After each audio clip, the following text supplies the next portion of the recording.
players were cut from a different cloth. Renegades with faces only a mother could love.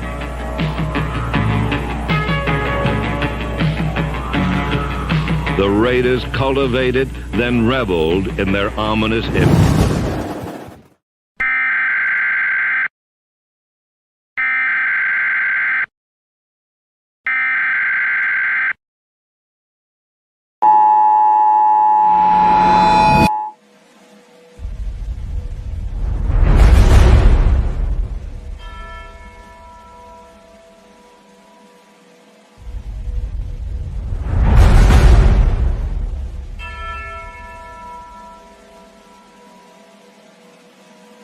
The king and his men stole the queen from her bed, bound her in her bones. The seas be ours, and by the power where we will roam.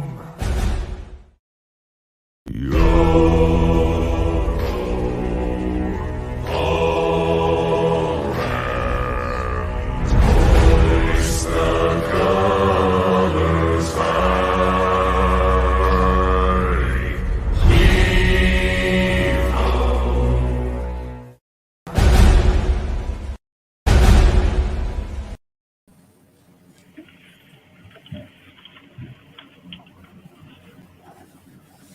What is good, Raider Nation? Welcome back to yet another episode of our Raiders Friday Night Roundtable. I'm joined by my friends Dustin, Sergio, and AJ. Say what's up, everybody.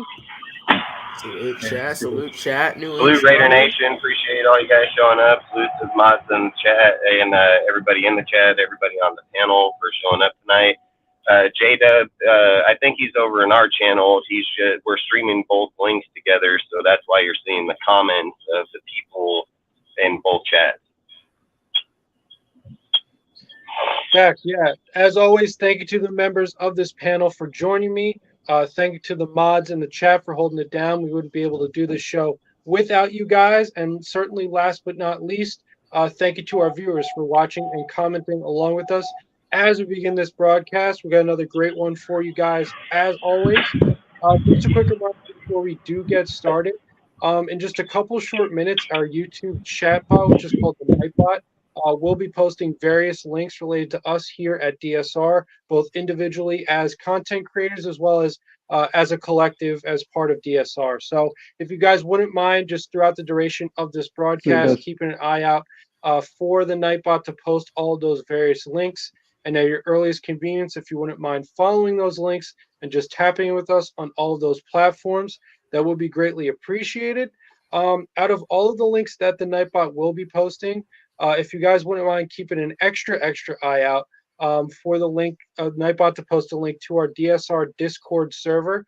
And at your earliest convenience, if you haven't already, if you're on Discord, if you have a Discord account, if you wouldn't mind following that link and joining us there at that Discord community, we would especially appreciate that as well. And we'd really love to have you guys in that community, simply because we really consider that the heart of what we do here at DSR. It's a tremendous community, and we have a whole bunch of stuff going on in there. And it's a great way to bond and meet a whole bunch of people over a wide variety of topics, not just all things Raiders. In that Discord, we do have a Raiders chat. We talk about all things Raiders, but we also have a general chat. We talk about life in general. We talk about the NFL at large. We have fantasy leagues like NBA and NFL. We talk about other sports leagues such as the NBA, MLB, and NHL. We have promotional events such as free giveaways. We have channels dedicated to Raiders content creators, platforms like YouTube, Instagram, and Twitter. We also have free movie nights where a bunch of us just jump in the Discord and watch a movie together. So that's a great way to bond. Is somebody's mic on or something? Is there some kind of, can somebody do something about? I was just about to mention who's wrestling. Okay, because I can't really focus on what I'm saying. Yeah, just mute everybody for a minute. I'm gonna take a bet here. Yep, that was the problem. Okay, so yeah, so like I was saying, we have free movie nights where, like I said, that's a great opportunity to jump in the Discord and all watch a great movie together, especially on a weekend night. So that's another great way to bond with a whole bunch of people. Um, and we also even have channels dedicated to various sports updates throughout various sports leagues. So you guys can get up to the minute updates on various sports leagues. So, like I said, we have a whole bunch of stuff going on in that Discord community. We'd love to have you guys. And like I said, it really is the heart of what we do here at DSR. And it's a trans community with a wide variety of topics to meet and bond with people over. So, like I said, if you guys wouldn't mind, keep an extra eye out for the Nightbot to post a link to our Discord server. And at your earliest convenience, if you wouldn't mind following that link to join us there at that community if you haven't already. We do greatly appreciate that. We do thank you in advance for that. And we really would like to add you guys to our DSR community, our Discord community. And not only with this link to our Discord, but with all these other links that the Nightbot is going to be posting. It's going to be the Nightbot is going to be posting these links multiple times throughout the duration of this broadcast, so you guys will have ample opportunities to check out all these links. So, like I said, I thank you guys in advance for tapping in with us on all the various platforms that the Nightbot will be posting throughout this broadcast in the comments section.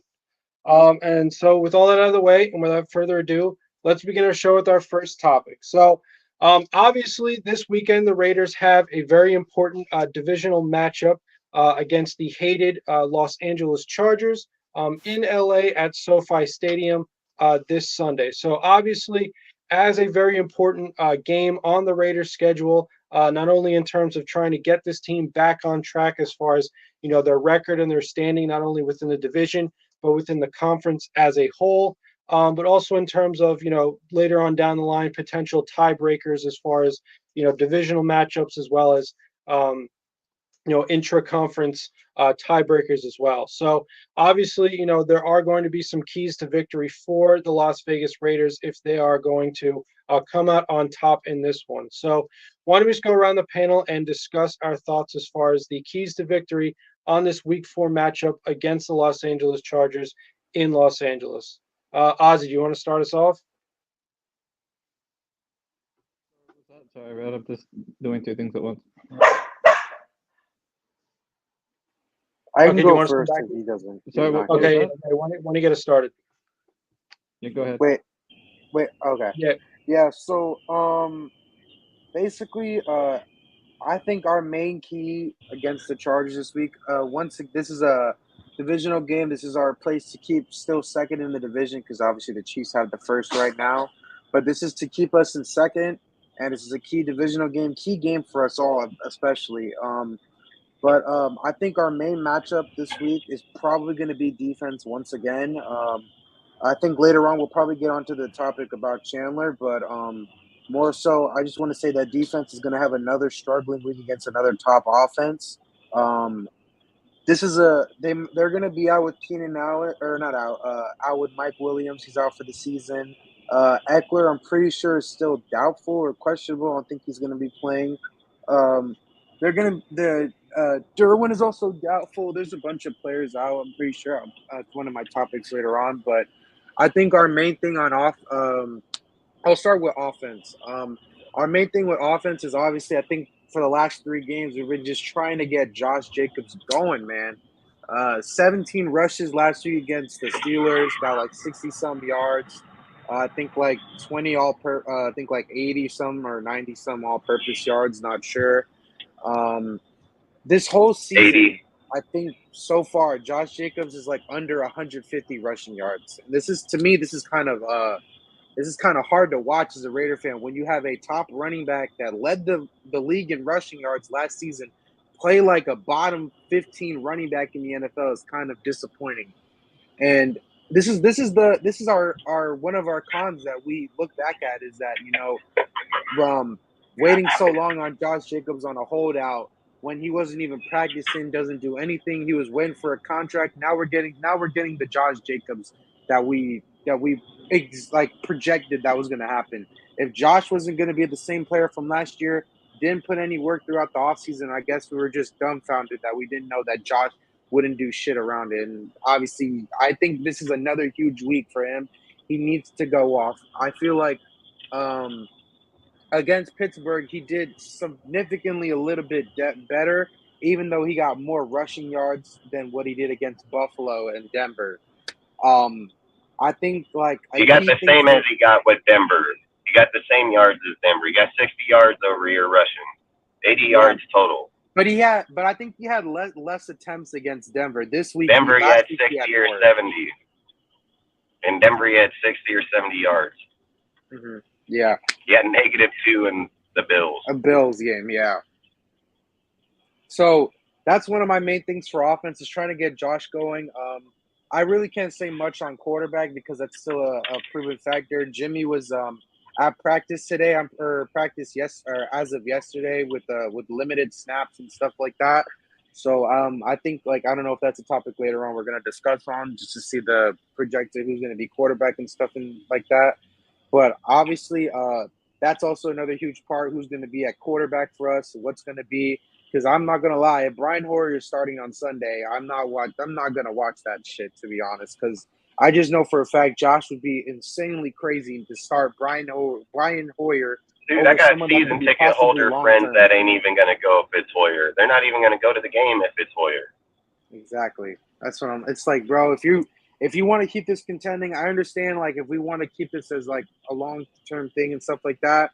But if we're looking at a quarterback that Josh can actually develop, I would start Aiden O'Connell right now. That's the thing. And I think everybody else is on that page too. But then now let's talk about defense. On defense, I think our main thing is going to be secondary because we are pretty much like giving up yards to like any receiver. Calvin Austin had like 80 yards or something against us. Everyone was eating on that Steelers defense. And just like that, so was Keenan Allen against the Vikings secondary. That's also pretty bad. Over like 200-something yards. So this is another key game to look out, or another key thing to look out for Keenan Allen. And, overall trying to find a way to contain Herbert under maybe like at least 200 passing yards is going to be kind of difficult. Just overall getting to Herbert is the main thing. I think our run defense, honestly, I'm a little surprised. Our run defense has been pretty impressive so far. We've held Najee under like 30-some yards. I think like our main game was against the Bills, where James Cook had a pretty good game. But that was the Bills. I understand that it's one of their top offenses, but he was one of the weaker links on the running backs or whatever. But if they're not having Eckler out there on Sunday, I think this is a huge up for us because I think our run defense will be on point. Hopefully, I'm thinking we're going to get some huge things. And also, something I would want to keep in mind is to look out for. I think, Dustin, I saw your post on Instagram about how Trayvon Merrick and see how he plays. This is a key game for him. I think also for I think maybe Peters as well, or Tyree Wilson, something like that, or Kuntz. I wonder if they're going to give Kuntz more snaps this week. I'm very interested to see. But that's all I got to say. Kuntz is questionable from what I see right now. Is he really? Yep, I need to check the report and find out what and just confirm what the injury was. Because I know he's questionable because him and Max are questionable. Max is back at camp today, so Max came back. Yeah, Max was in camp today, but he missed the last two. So Kuntz is probably, and again, they probably just is a groin injury. They're probably just off in the time. Max, people were trying to see. This is why I hate Raider fans, because the second that Max was off, they're like, "Oh, he's gonna get fucking traded." Like, I swear to God, man, it gets ridiculous as hell, dude. It gets that old. never fucking happened. He's gonna be a Raider for life. That's like. Yep. Also, from what I see, looks like Kuntz is questionable with the groin injury. Max is questionable with the knee injury, but he did practice. Both of them did practice. Yeah, they'll be there this week. Limited snaps today, so I feel like they'll be there. Right. So yeah. So as you mentioned, Ray, what? Oh, sorry. Go ahead. Yeah, I was going to say, as you mentioned, Ray. I mean, obviously, first and foremost, the Chargers are apparently dealing with injuries at key positions, as you mentioned. Not only safety Derwin James, but running back Austin Eckler. So obviously on either And side, Bosa. rank them in there. And Right. So there's probably obviously J.C. Jackson. He got fucking arrested. Oh, he's so, healthy hell, scratch. Yeah, JC's not going to Yeah. play. Yeah, because he's in fucking jail for fucking a parole violation. Yep. right. So yeah. So whether he it's probably injury belonged or to be a Raider, fucking criminal records. It doesn't look right as a Charger. Right, Fucking now it's it makes him look Yeah. like they're trying to get a rebel or something. Yep, trade him for Chandler Jones. Let's do it. Fuck. Facts. Yeah, so whether it's injury or off the field issues, like obviously, the Chargers are most likely going to be missing players at key positions. So although the Raiders themselves are obviously dealing with injury or availability issues of their own, it does seem, right away, on paper at least, that there are some ways in which the Raiders should be able to take advantage from a positional standpoint. Given the deficiencies that the Chargers are probably going to have at certain positions, there does seem to be a window or some sort of opportunity for the Raiders to take advantage. So, once again, just as the Steelers last year when missing Cameron Hayward, that's to me a key positional deficiency on the part of the Raiders' opponent that I think now in week 4, as this team should be, starting to get into the rhythm of what they're trying to do both offensively and defensively. They should be able to take advantage of the other team's, misfortune in terms of lack of availability. So, obviously, as far as the pass rush is concerned, if Corey Linsley is out, for example, I think that is something that the Raiders should at least hope to capitalize on, especially when it comes to their interior linemen. As far as Derwin James being out, once again, especially what we know about the passing game and the success with not only Jacoby Myers but Devontae Adams, obviously. Not having Derwin James in the picture should benefit the Raiders from that standpoint. I mean, obviously the quarterback play is also going to be a big part of that. Once again, obviously that is a plus for the Raiders if Derwin James is not able to go.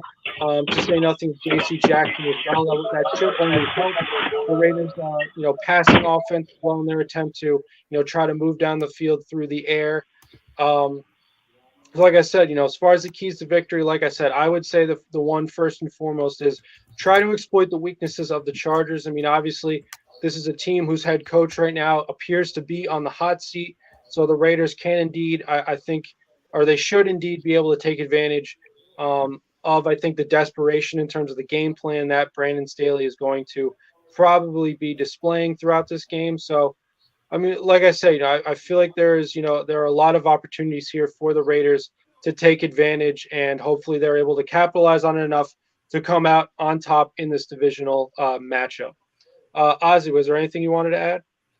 Yeah. I'll just add to what I think on what we're going to do against the Chargers. And the first thing to me that comes to mind is containing Justin Herbert. And by containing, I don't mean necessarily as a scrambling quarterback, but I mean getting fucking pressure. I mean, that dude's already at 939 yards after 3 fucking games, 74% completion percentage, fucking 6 touchdowns, no INTs, 112 quarterback rating. Turnovers at all. No turnovers at all. He's like their main weapon on offense. So, and to be honest, as much as I love my Raiders, our DBs are shit or rookies. I like Bennett, but he's a rookie. Marcus Peters ain't shit. Fucking Morrig shit. Fucking Epps is a Hobbs box is guy. balling out, but he's questionable. Hobbs is probably the only other guy I can think of that I like out of our DBs, other than Bennett. Most of our other DBs are either average or below average. So we ain't going to stop him on the back end. So the only way we can contain Herbert at all is fucking pressure. Our D-line actually needs, outside of Max, needs to step up. That's the only way we're going to get pressure on him, cause him to make mistakes. That's the only way we're going to have a shot at winning this game, I think, because if Herbert gets time in the pocket to throw, we're fucked. We're absolutely fucked. I'm going to be honest. We could get killed in this game, the way he's playing right now. You think we could? I'm not going to sit. I love my Raiders, man. Don't get me wrong, but I'm not going to sit here and bullshit people. Hey, they're going to fucking probably mutilate us, fool. So the only way that offense, how are you going to control that offense? That offense can go put up 30, 40 on us just like the Bills did. And this offense probably has better offense than the Bills. Yeah, I was about to say the same thing. Weapons-wise, overall, you got Eckler, you got Keenan Allen, you got that young guy that just drafted, the wide receiver. Johnson. You got Quentin fucking the other Johnson. wide receivers. Yeah, Quentin Johnson. You got the Then other you got receivers. let me think, You got the tight other end. guy, Joshua Palmer, Yeah, that one. And then you got the tight end of whatever the fuck his name is. Parham. The He's tight end. 6'8", bro. Parham, Yeah, yeah, that's Parham Parham 6'8". doing the show, whatever. So like the weapons they got and Herbert's arm, that's a deadly combination. Yup. So that said, like the only way I can see us winning is we have to force Herbert to make mistakes, like get pressure on him, get sacked or whatever, or at least get enough pressure to force him to throw it short. Because I trust our linebackers a lot more than I trust our DBs. So we can got to force put him to Aiden throw in and into let the him middle of just the throw a field deep and ball like right off the towards beginning. Yeah, so he's gonna test our stage straight away. I can guarantee that. But what I'm saying is, if we can get pressure on him enough to make him throw sooner rather than later, so he's throwing more to the sideline or towards the middle of the field where our linebackers are compared to our DBs are, we've got to have a more chance of containing his numbers. Because I do not trust Morik. I do not. Epps is a box guy, and I don't trust Morik for shit. So, and the only good corners we've got is Hobbs, who plays in the slot primarily, and Bennett. I don't like Peters at all. So we have to kind of force him to throw towards our linebackers, if you get what I'm saying. Because I trust Divine Diablo and Spillane to get more stops and pass breakups than fucking Morik, like, to be honest. Like, Yep. fuck. Oh, he's I fast. agree. So Yeah. I'm trying to force the Chargers to play a short throwing game. If we can force them into a short throwing game because they don't get enough time to throw it deep, then that's probably our best way to win. Yep. Yeah, I mean, certainly, I definitely agree with you, Oz. I'm glad you brought it up. I mean, as far as the biggest threat to the Raiders, especially defensively, is the contribution of Justin Herbert to that offense. I mean, obviously, he's had what I would consider, a very good season right out of the gate so far. It's almost at 1,000 yards already in 3 games.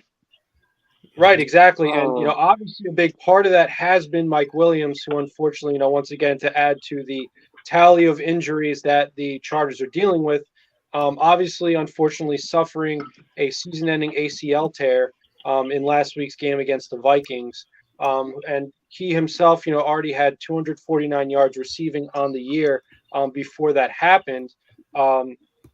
Obviously that was a big contribution as far as receiver in their passing game. So obviously for the Chargers, it's next man up as far as their array of wide receivers. 245 in one game, or his whole 3 games? In 3 games. I mean, he had. Devontae had a 175 in one game. He's not Devontae Adams. I'm not saying that, but what I am saying is that he was a contributor as far as receivers go in that offense. If he has 1,000 yards, he's only what would that be? Fucking at 20% at best. Wouldn't even be 200 of 1,000. 200 of 1,000. We can debate that all day long. My only point was that the fortunate 10%. Thing as far as the Raiders are concerned is that certainly in terms of talent, right? I mean, Quentin Johnson, obviously there was a lot of hype surrounding him going into this draft. He's the Williams replacement, the way I see it. A lot of people projecting him to be, a very good draft pick, but he's still unproven. I mean, obviously, Keenan Allen is going to be still the number 1 target for Justin Herbert. Yeah, Keenan had 215 just in the last game, 215 yards in the last game. Right. I mean, and I don't know why we keep, we're stuck on this, but all I'm saying is that Mike Williams, was a big part. He's not as talented as Keenan Allen. I don't think anybody's saying that. I'm just saying that next man up, we're talking about, is it Quentin Johnson? He's still unproven. He's a rookie. Is it Jordan Palmer? He hasn't shown us a lot, throughout his career so far. So, I mean, all I was saying was that, obviously this is a plus for the Raiders in terms of, once again, lack of availability from the standpoint of health, because obviously Mike Williams is not in the picture anymore. So, the pro of that, like I said, is, from the Chargers standpoint, they're going to have to figure out who's going to fill the shoes of Mike Williams. But the con of that from the Raiders standpoint is I don't think there's as much film as far as trying to scheme against these guys. So, what does Kellen Moore have, cooked up, or what is he going to cook up for those kinds of receivers? How will Justin Herbert, integrate them into the passing game, in terms of a Just to play by interject play. on what you're saying, though, the way I see it is with Williams out, Quentin Johnson's going to step straight into marking Scott pretty much. Like, because if you look at the top of, like, they drafted Quentin Johnson to be Williams' replacement. That's why they drafted him. If you look at the size of he's 6'4", 215, so same size as Williams. And Williams has had a problem with injury for like the last 3 years now. So that's pretty much why they drafted Johnson, was to be Williams' replacement probably by the end of this season. So now with the injury, it just means he's going to start sooner rather than later. So like I can see like Keenan Allen's going to be wide receiver 1, Quentin Johnson's probably going to be wide receiver 2, and then they're going to use whoever else. And I expect another one we're going to watch out for is that Gerald Everett too, that other tight end, him and Parham. They're good 2 tight end set. Or they also got that other guy that I'm trying to think. I got if there's something I can add just really quick is there's 2 things. One, I know that you talked about Mike Williams, Jeff. That's also a key thing. I think also their another thing is I think that their starting center, I think Corey Lindsley is also I think on the IR as well. Yeah. Yep. That's why we should pressure. That's what I'm saying. Pressure. Another key center right there. More so, I think that's going to be another key thing for the see how the line plays if they can generate pressure. Yeah, and 2, if their key centers out now, DTs don't step up in this game, they should all be fucking fired. Yeah, and then another thing is that I understand what you. I think you said, Ozzy, that the Raiders should try to defend the deep pass and make them take more of the shorter routes. I completely agree with you. It's just that are we able to execute that? Because let's bring up the game. I trust our linebackers more than our DBs.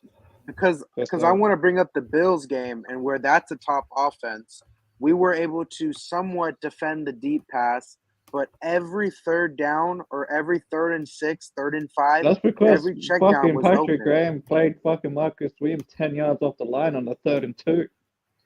Man, he was playing drop 3 cover 8 that whole day, man. I understand that. So is this a game where he's supposed to adjust now? Where to the point where if he were to play that same thing, should have played him after the last fucking game. If he doesn't adjust in this game against a depleted Chargers team, a team that we've predominantly, like, I know we go 1-1, but we've predominantly been better than them, like, for how many years now?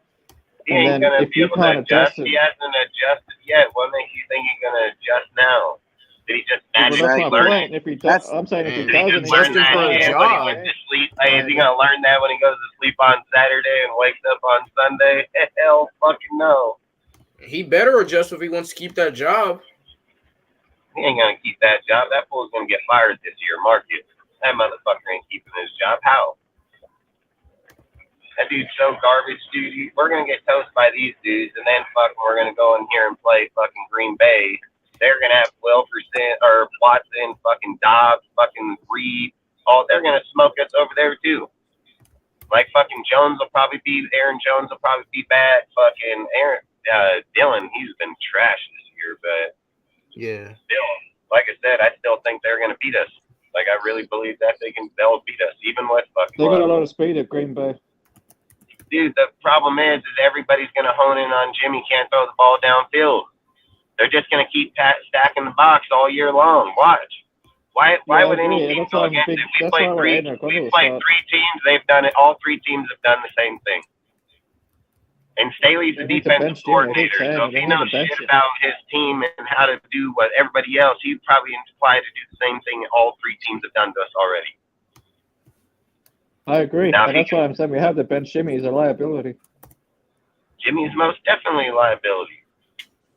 Fucking rush this guy back to do what? Why are we rushing him back? We're going to rush him back to fucking throw interceptions again? Yeah, exactly. I don't understand. This is a perfect chance to play. It's becoming a joke, dude. Defense all year, we're going to see the same thing all year. They're going to put A's in the box, dude, and fucking Jimmy's going to have to play 3 DBs and can't beat him. It brings this, what we're saying right now, brings me back to what I said in the other show, because I don't like talking about it because it's always just win, but it makes me think this regime is fucking losing games on purpose. Because why do you keep repeating the same shit? Like, you keep a defensive coordinator that can't fucking adjust for shit. Now you're bringing back a quarterback that's been playing like shit. When you had a perfect opportunity to bring the rookie in and see what he can You're do. making no in-game adjustments, dude. You're not moving fucking people around. Like, they're not dumb. They're not that dumb. They're not They ain't that that dumb. dumb, So man. They it's either just doing this it's shit on either purpose. intentional. It's either intentional, or they just don't. It's intentional. It has to be intentional. Mark just they have a plan or something, because I know for a fact Josh is not that dumb. I've watched him call plays for over 20 years. I know for a fact Josh ain't that dumb. And when you start seeing shit, when they get to the third, beginning fourth quarter, boom, change their shit instantly. All of a sudden, here comes the aggressiveness. Like, you know why? Because they finished going strong to like go, oh, we still got potential. Like, to keep that scenario, like the storyline, this team has potential going. The Bills game, dude, like Jimmy still was trying to put it downfield. That defense couldn't stop the outside slant at all. The whole entire game. Couldn't stop it the whole entire game. Buffalo is said, dude, a 16, 17 point, fucking Miami goes in and torches them, dude. Like, they're going to torch us the same way. Then fucking go in here against fucking the Steelers, a game that we should have won. Like, we should have won that fucking game. Jimmy still can't go down. Jimmy still can't go down and score. So it's not going to change, man, dude. He can't get the pressure off the line, dude. They're just going to keep coming every single time.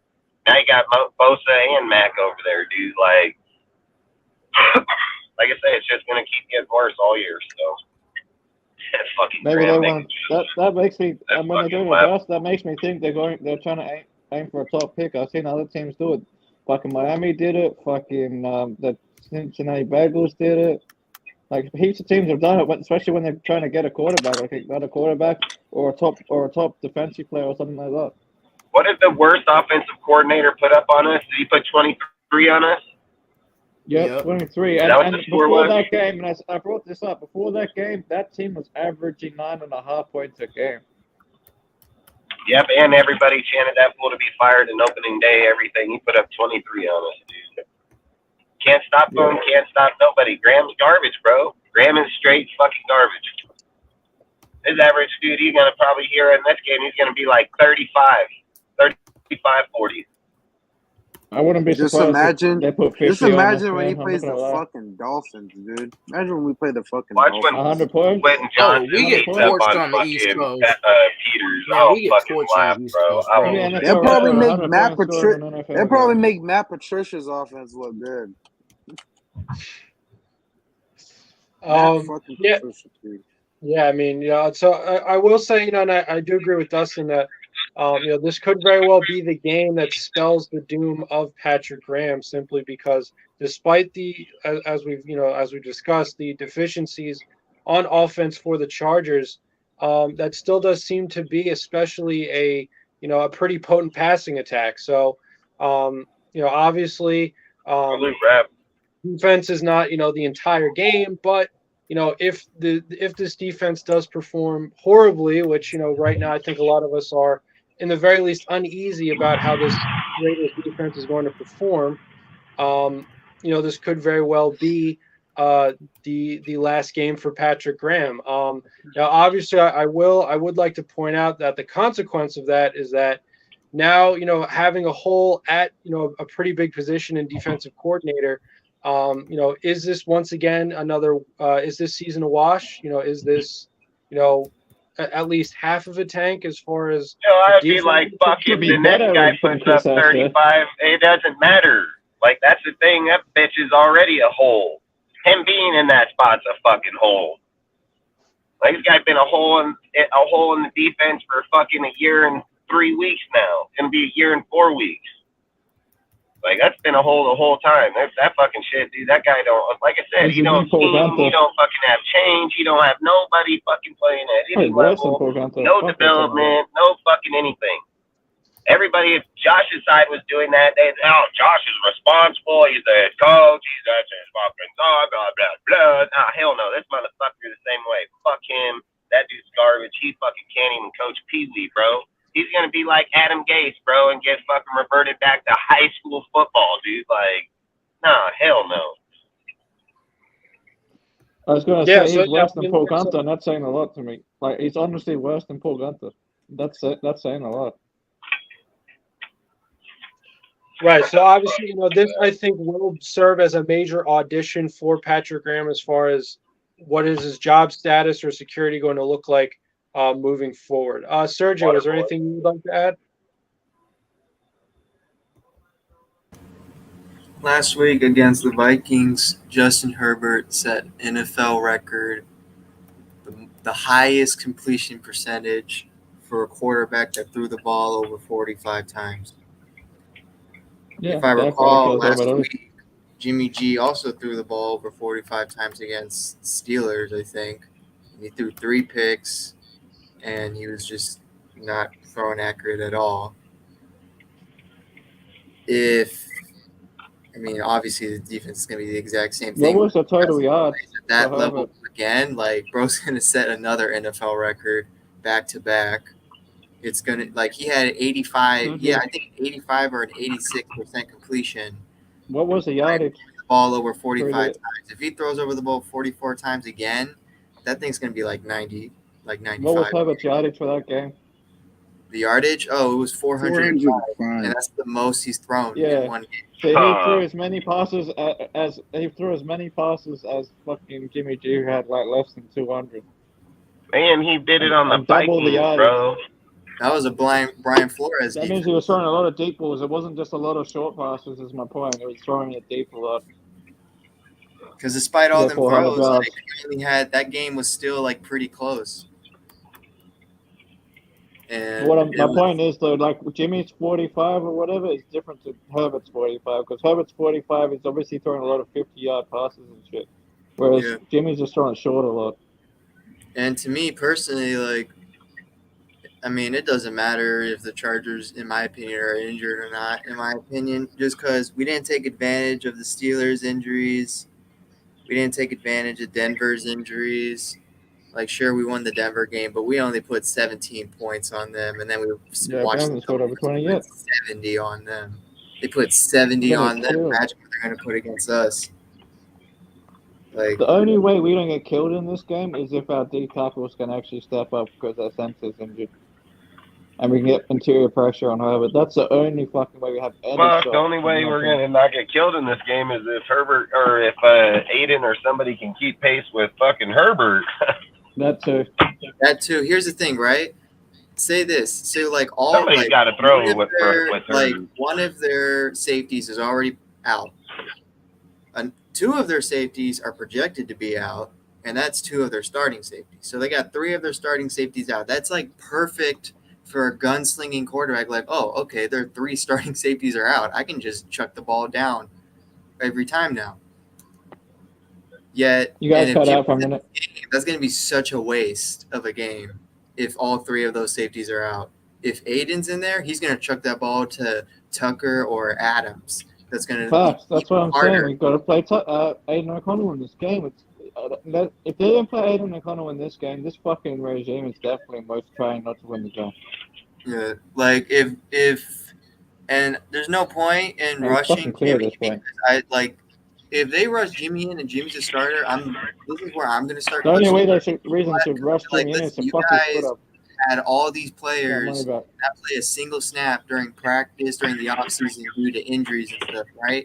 But when Jimmy's in concussion protocol, we're gonna rush that fool now, even though you guys said it was a major concern, like how his concussion is. Like that's gonna be make no sense unless you want to try to get him killed out there. Like if that's the plan. But my point is that maybe they're trying to get his foot injured, then they can get their money back. Hell, then put him out. Fucking start that motherfucker. Put him out fucking with left Put him out, pads. get Like Andre that. James to step up. When Andre James is going to snap the ball, get him to just pull back accidentally and step on his fucking I mean, foot if you and start Jimmy, dude, in here, like I said, if we just went through it with other players and they literally waited it out so nothing happened, and then we're going to go out here and go with Jimmy. And I've said this, Jimmy got 3 touchdowns, 6 interceptions. If Carr started out the season like that, he'd be crucified, dude. It would be nonstop fucking talked about. Hasn't even been talked about, fucking none. Like that's why I think it's crazy as hell, dude. We're not even over here acknowledging the quarterback's just straight fucking garbage. Like straight fucking garbage, dude. He's throwing straight into traffic. He's throwing into double coverage, dude. He's the one doing that. It ain't fucking anybody else doing it. It's him. Yeah, I keep saying it. Motherfuckers want to blame Josh McDaniels because his play call. Nah, hell fucking no. I'm going to blame Jimmy G for not being able to fucking see the players. Facts. Yeah, did you see that play that someone put up on Twitter where you see Hunter Renfro open in the middle? Hell yeah, wide the fuck open. Could have went to the house. Yep, could have went to the house up the If seam and then I see fucking Brian Hoyer Jimmy in didn't this even see game, him. you're either telling me that we're There's one just way in the losing end on zone too. purpose at this point, or you guys really are just so like egotistical at this point. That's my opinion. You play Just, Brian Hoyer, man, that's going to be just mind fucking blowing because he hasn't even been a starter since 2016. like that's gonna be, in my opinion, you're either tanking or you're just egotistical as heck. Because I don't care what any. He That's yeah, I he don't care can't what any- win. He can't win. He ain't going to win with Devontae, and then that's going to ruin our whole team.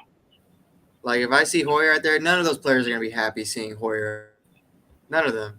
Adams is probably gonna be pissed if he sees Hoyer out there. Man, if I see Hoyer, we're probably gonna be done by by 3 minutes into the first quarter. It's probably already gonna be like 14-3. I watched one game in the Rams game. I see Hoyer. This is the Patriots guy. I always hear because he knows the playbook. I see Mr. Playbook over here throw a pick six, not even know what he's doing. I see Aiden go over here, the same guy that a lot of people are like, oh, just sit him out for the year. He's got to learn the playbook. Just throw deep balls at Trey Tucker and Wilkerson like nothing's happening. Yeah.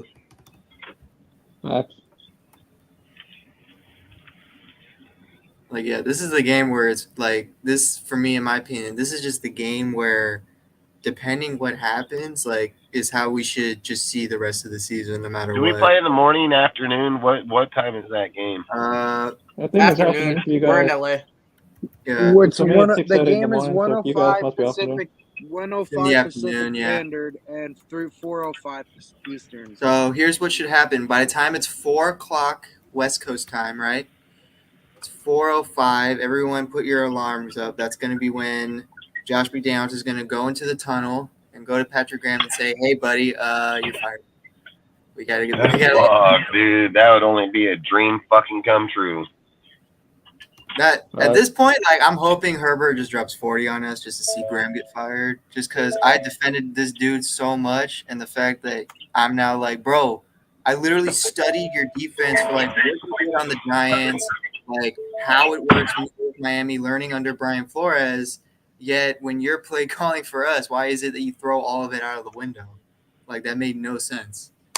Like that's how I. That's and wasn't one of the reasons why we got Graham That's because why he's I'm supposed to probably. run stunts and blitzes? I'm not as expressive of pissed off as like everyone else, but in my head, I'm thinking I literally like defended this dude. That you know Like, what I think same it here. is, Sergio? Yeah. I think for me, I think it was just. I was Patrick actually Graham excited as well, after the right? first two preseason games for this defense, bro. That's how it Yeah, was. fact. You know what I think the real reason is because I think we picked up Chandler Jones before Patrick Graham, and I think Chandler Jones probably recommended to go get Patrick Graham because that was one of his favorite coaches. And I don't know if I want to bring up any of like the drama that's happening, or unless anyone has a topic on it, but I think that's one of the reasons why we even picked that fool up. I wouldn't. Because- I wouldn't argue with that. Just because how. I'm just gonna say too. Like just during that whole Chandler Jones incident, like he says, like f the coaches, f the staff, but Patrick He's Graham. like, is I want Patrick Graham. Yeah. Like so, yeah. That makes me think that the whole reason Patrick Graham's here too is Chandler. Like how we say Ziegler recommended McDaniels, Chandler Jones probably Because of, recommended Graham. exactly, bro. Exactly. It's just a freaking chemistry or some shit. I don't understand this. Yeah, because even though Graham's like a Patriot guy, I've never really seen him interact with McDaniels or Ziegler that much to get hired that quick. That dude's in the damn booth over here throwing freaking garbage plays. That's what he's doing. The thing that amazes me the That's most, freaking though, trash. one of the things that was talked about with Graham is he's supposed to run stunts and blitzes.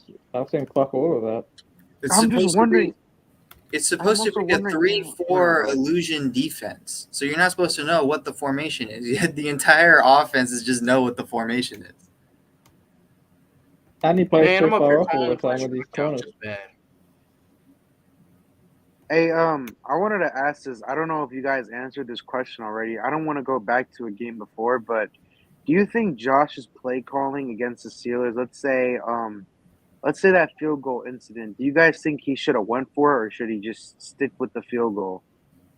As much as like Knowing I the thought about that, defense, because that's the only Because time the team's ever done that in that situation. I think though, like I discussed it with like Dustin too, like even like on the phone, like right after that game, and we were thinking about it too. Like, what's the success rate? Because Jimmy just couldn't get into the end zone all game, and everyone's just mad exactly. that he's He just literally got a chance. They called a rough in the passer call. He got a second chance, and he or still couldn't leverage do for it. what it was. So I would have just rather gone to the field goal at that point. The more I thought about it too, I'm like, yeah, Jimmy can't get it to the end zone at this point, so might as well just go for a field goal. Because there's. Are you talking about the I had field that- goal I had for the that 5-point feeling. game? Or are you talking Yeah. about the field goal they should have kicked earlier? Yeah. Sunday night. Yep. I mean, Yes. that's another thing. That field goal, they went on Me 4th and and Dustin 5 were and talking threw about it that live, check down and to yeah, you Myers. definitely should have That was taken the another field thing. goal, make it a 5-point game. Because then, if you go down, we But at that point, even we had, I think, even 3 then, minutes left. Even then, it But doesn't even matter then, to me, just he because missed- either way, It's the a 5-point defense would have one given score it game. to him either way. Because if you gave it up, if you did the field goal earlier, Steelers offense would have most likely scored another field goal or a touchdown with Exactly, this defense, yeah. in my opinion. But Like, I it would didn't also matter say at this that- point. It was also accounted that Renfrew was also wide open on that play too. Like, There was a play he was wide Until open at on the the end end of the zone. game, the refs were trying to favor us a little bit. Like, they kept calling calls for us, and I'm like, yeah, these refs are trying to make it a tie game, but we're just not going to do it. It's just like, I think the thing about it is that play was so questionable to the point where I think like Not people more so questionable, because would think have about thought it that this we way. would have If you went got for it. hold Even on, though it's hold on. Let me explain to you.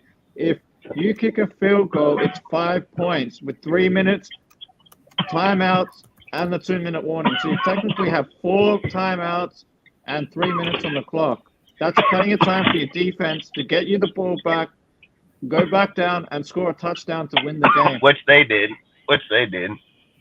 Man, what I want to say, I blame that's Patrick Graham for blitzing Nate Hobson. Which they would have done if we had a decent quarterback. I swear to God, if Adrian O'Connell was playing in that Steelers game, we win the game. We fucking win that game.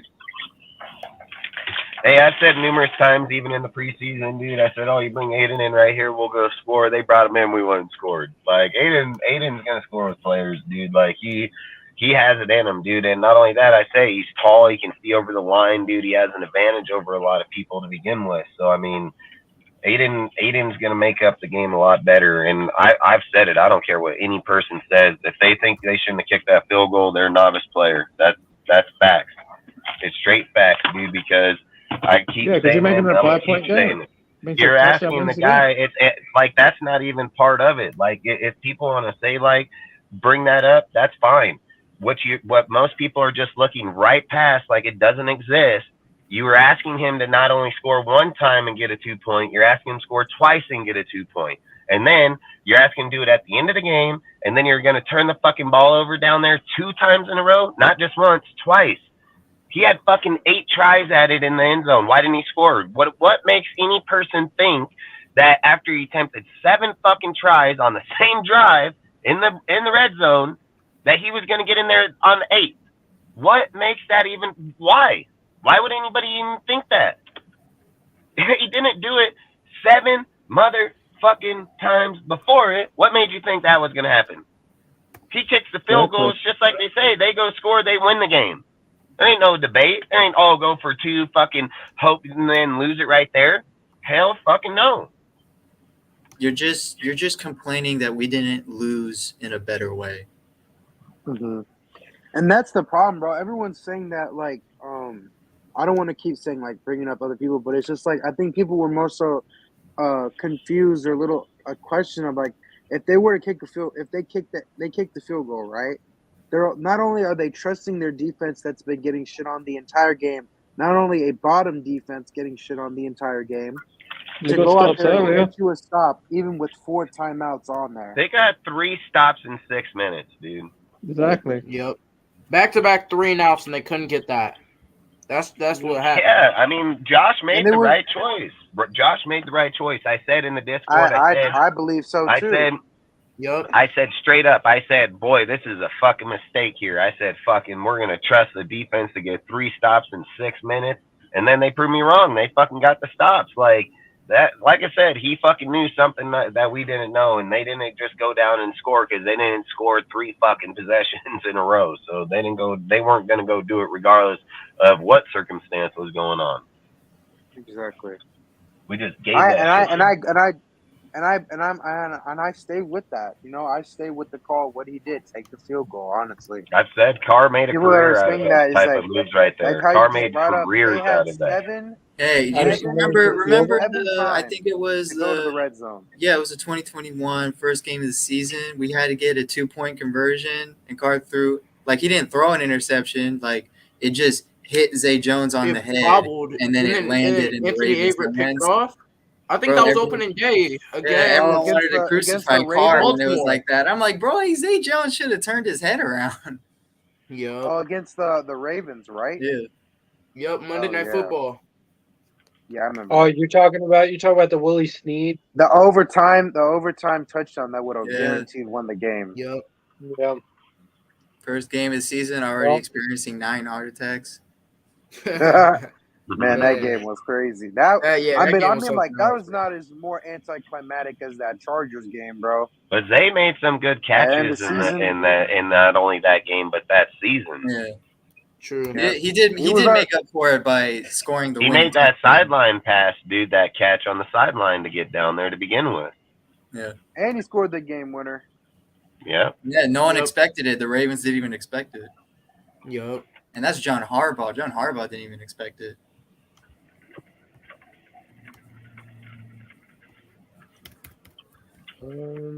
Yeah, I just think, like I said, the Chargers, I think we should just expect to get smoked on. Because, like I said, outside of Hobbs, Diablo, and Spillane, and Crosby, and Kuntz's pressure rate, everybody else is just playing shit. Like, just straight shit. Okay. And don't get me wrong, Jacorian Bennett, man, he'll get his here and there, but he getting holds here. I mean, he's going to go through that all year. He's a rookie. But outside of that, man, I mean, fuck, ain't nobody doing shit. For And Jacorian, again, Herbert's a 5,000-yard quarterback. He's going to be deep threatening on us all day. yeah, And they've already said that Johnson was going to get the fucking plethora of Mike Williams fucking throws. So, damn well they're going to be juicing him down the field. He's got speed and height. yeah, for Just Jacorian, don't be surprised. the Don't be first game, surprised he if was Merritt gets just a lost or blown coverage. first game. He was just a penalty maker. Second game, he had ups and downs. Third games, he actually played pretty good. I'm not gonna worry about him that much. He's just a rookie. Peters, you gotta have 2 safeties on Peters for Christ's sake. Bro, Peters had a pick six. Back, Jay. Dropped Fuck it. Jimmy, He had a man. pick six and dropped Fuck it. that fucker. Damn, bro, that shit made me so mad when he dropped that. Oh man, Man. Salute, he Jay. caught that. That was game. We would have won. Yep. Which makes me question the DB coaches. What have you been teaching these guys the past 2 to 3 seasons? Why I think why I can't these remember guys you saying catch that. an interception? I think I remember you saying that, dude. We probably generate the least amount of turnovers in the they last they several just years. said bro. in we the have the past, Well, lowest probably like turnover the last differential 15 last years. Probably like the last 15 years. Shit, probably since Woodson, we haven't had a star player over 5 picks. the only guy that could have made it was David Anderson. He was the only one. Oh yeah, Emerson was After so- David was Emerson, actually we didn't have a pretty single guy underrated. close to that. Yeah. I think our best year with turnovers, was last year, or maybe the year before. No, that Because was. I remember think, seeing I think Harmon. our, I remember Harmon got 3 picks and a pick 6. Yeah, and then I think Amik had a Amik couple. got 2 of them. Yeah, Yep. He got 2 and then the fumble return against Denver. We all remember that one. and I think Perriman got 1 Hey, too. that's all. We're Yeah, all Perriman talking got about one in the Seattle 5. game. We're talking about 5 or 6 when other teams are getting fucking 30 10 and 40. or 20. Yep. Yeah. Exactly. Dang, that's the most for you guys? Man, that's lucky if we see that. All right, boy, you got your whole fucking 5. You got your whole fucking 5 picks. Good job. Good job. We need to bring back John Madden, bro. In these guys' mind. That would be very nice. We need to find some kind of necromancer to bring him back. Send the John Madden soul back down to Josh McDaniels and Patrick Graham. I mean, the only way We'll that show 'em we what a can real defense physically, is. the only way we would physically be able to restore our team in just 1 year, the only way it would happen in the NFL is if the whole NFL just decided to take every player in the NFL and just redraft everybody's teams. Be the only fucking way. There's too many Even big. we'll There's still have too to many settle with Jimmy holes. There's Garoppolo. too many holes. There's too many problems. There's too much shit, dude. Like you'd have to redraft the that's whole why we can't NFL keep. to 32 I teams in agree. order Hey, to distribute hey, that I keep amount of changing players. Whoever coaches this and next blaming the guy coach they every bring time. up, he better have Listen some here. like balls and tell like the coaches and GMs like, listen, this defense has been a problem for this team for 20 years. Let's just focus on this. Like Well, that's what I they're think trying to do. All I They gotta just say, did bro. a really big defensive drop just this year. Yeah, but it But doesn't All you gotta matter. say, man, If listen, even if you listen. draft defense, you still need the coach to be able to coach defense. It doesn't not just matter if you drafting. don't I'm not get just play. yeah, talking I about agree. drafting. That's Actually actually what I was sign about to add. players That's that what I was know what about they're to say. doing. Like, quit taking scraps like Peters. Like, actually sign players that know what they're doing. I think if you had the right coach, like see, and look, I agree that Peters is out of play, but I think personally it's the coach, and if we put a It's the look, coaching dude, I too. guarantee you, if we were to get Flores, I would bet Matt Patricia even right this second would be able to scheme players where they're not putting Peters out like that. That's fucking Graham doing that. That's Graham's play calling doing that, dude. Like playoff ball all you want, 4 or 5 yards, 7 yards is playing in the next zip code, bro. Like you're in the next area code. Like that's all coach right there. That ain't fucking Dudo. That's coach. Yeah, If you're I sitting also here playing not with 10 yards Harbaugh, anymore. look, I can prove it. Harbaugh with him, he wasn't doing that shit. He wasn't giving up that. They always had safeties and everything right over the top. Like, listen, it's the coach 100%, dude. It's the coach 100%. Even If you when go he get a Harbaugh, he was still trash. if you go get, he still didn't get fucking beat out like that. Even after he got it, even with his injury, he still had a pretty good year coming back. He was So projected it wasn't to like allow over 1,000 yards and 10 touchdowns. for what? Like the year before. Yeah, I know that, but his stops and everything, he was still around 55 on 15 games or 12 games. 55 tackles, 55 tackles. I get the yardage and everything, but what I'm saying is in the short amount of time he was in there, his stats were still as high as regular players that played all year long. But that's my point though, is he's playing with Baltimore, not with the fucking Raiders. It's a whole different deal. Like even with his deals, he still has safeties and people over. Here we don't even have anybody. And then to sit here and say that all these players we bought are just trash, no, they're not. It's the fucking coach, dude. Bring in another coach that knows how to put players where they belong. I don't think our team would be that bad, but I still believe that that's a tackling issue. That's players. Like, motherfucker's been in the NFL for multiple years, dude. There shouldn't be a reason that a player is not tackling players. And then you have video of Gruden even where Gruden's sitting there saying, like, I expect you guys to commit. I expect you guys to tackle better. I expect it to happen, you know, and then he emphasizes it. So it's obviously been an issue over and over and over with people coming here. Just now it's becoming a way bigger issue. It's like getting out of hand issue, you know what I mean? So, and that's the thing, though, is like you got Matt Patricia over there in Philadelphia, right? He's the fucking advisor coach there. I guarantee you can get him to become the defensive coordinator here. But this is the real question.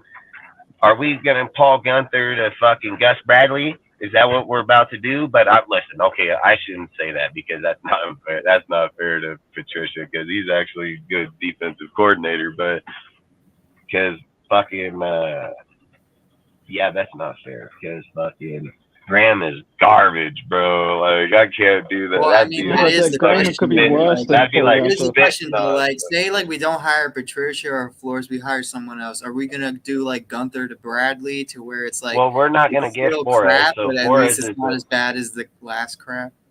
yeah. I think you can. I think if you're moving off the coach, for one, you're not gonna get Flores or Vic Fangio. It's not happening. Miami and the Vikings are gonna keep both those. Keep both of them. Because the Vikings are playing good football. They're just losing. You know what I mean? Like, they're not getting lucky like they did the year before where they were winning 1-point games at the very end. And what did they get? Like 10 of them? So they're Gaines still playing good, so I couldn't see Flores leaving. But the thing is like, do you want to get like, do you think Patricia is the right guy, or do you go out and get just some dude that has I want an aggressive play I'm trying calling to dude. think I want like, somebody 'cause that plays obviously aggressive, they're gonna dude. pick someone that's Patriot related, someone they've been with. Even if they weren't with them on the Patriots, it's got to be someone that they knew. Like they're not just gonna like seek out like, hey, I know that you're really good and stuff, and like pick him. Yeah, So but like, they're gonna have to, because if they don't, that's gonna be the end of them. Because if you go and get, like I said, if you just go from Paul Gunther to Gus Bradley, you're screwing yourself. I Like mean, I told you, even when me that's and you all were they've been talking kind about of. it. That's all they've been kind of doing though. Yeah, but that's what I told you. Where when we even talked about Graham, Gus, and Paul, and I said if you look up their stats, they're damn near mimicking each other all the way across the board, no matter how they're running. You know, minus or plus a few points here and there. You're just going to do that again.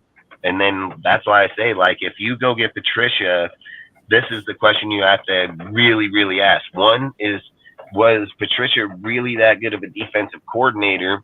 And then if he was that good of a defensive coordinator, I get it that he got the head job over in the Lions, but how come he hasn't been back in the defensive coordinator position since?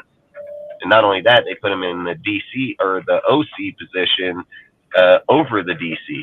And then even when teams around the NFL were struggling on defensive coordinators or not, they still nobody hired him. So like, you got to start thinking about shit like that. It's like I said about Peters, dude. It's not coincidence 31 other teams didn't fucking put a bid on a $5 million player. You know what I mean? So that's all I'm trying to say is like, if Patricia, look, Vic Fangio is in that same spot he is right now, so it's a tough deal because Vic goes to Miami, you know, so that maybe Patricia can go to another place for sure.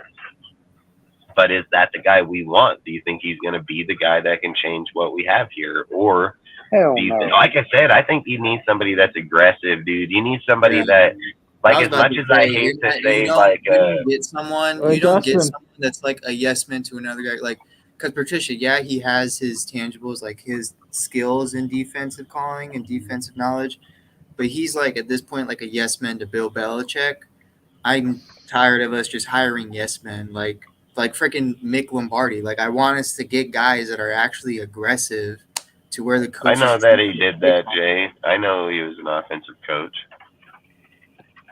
But I'm Yeah, saying, I like, wanna his get guys pedigree was defense is where he got more of his title. That's why he got the job over there, was his defense, not his offense. Like, I want guys that like they're not just like yes men to the head coach. Like, I just want us to get guys that are actually super aggressive on their side of the ball. Like hey, I need this guy. Or like, hey, this defense that I have, it's like I got all the players, but I need this one player. Like, this defense is gonna be trash if we don't like do all this. Not just all right. And it's like, I'll just what's the I'll guy's just do name what in I the got, Chiefs? sir. I'll just deal with what I got. What's the Like, guy at the Chiefs? The coach there, fucking that blonde dude, fucking the defensive coach, man. Bro, you know who a fucking, guy that I the really defensive who? Steve You know, Spagnuolo. Yeah, like even with his defense, if you look at the way that he plays with his players, right? His players, new or not, they fucking are on top of dudes. Like, they're not fucking giving dudes up fucking multiple yards. They would rather get the penalty than fucking give up the yardage there. Like, you see how they're playing tight on their players. And that's even first year players they're doing that shit with. That system right there, dude. Like, that system that he's teaching. And you look at all of our systems, all for the last 3 fucking coaches, it's been the same shit. Off the ball, off the ball, off the ball. Like, I don't get that shit, dude. Like, we have always been man corners, man press corners. Like, jamming motherfuckers on the line. That's how you get a motherfucking quarterback out of rhythm. Jam a motherfucker down on the line. How you gonna jam a dude on the line when, again, look, Herbert just looks to one receiver. Can he get past this guy because he's a burner? Probably not. Then he goes, oh, hell, this guy's going to be 5 yards under fucking Peters. Let me throw it to him and let him pick up probably 2 more.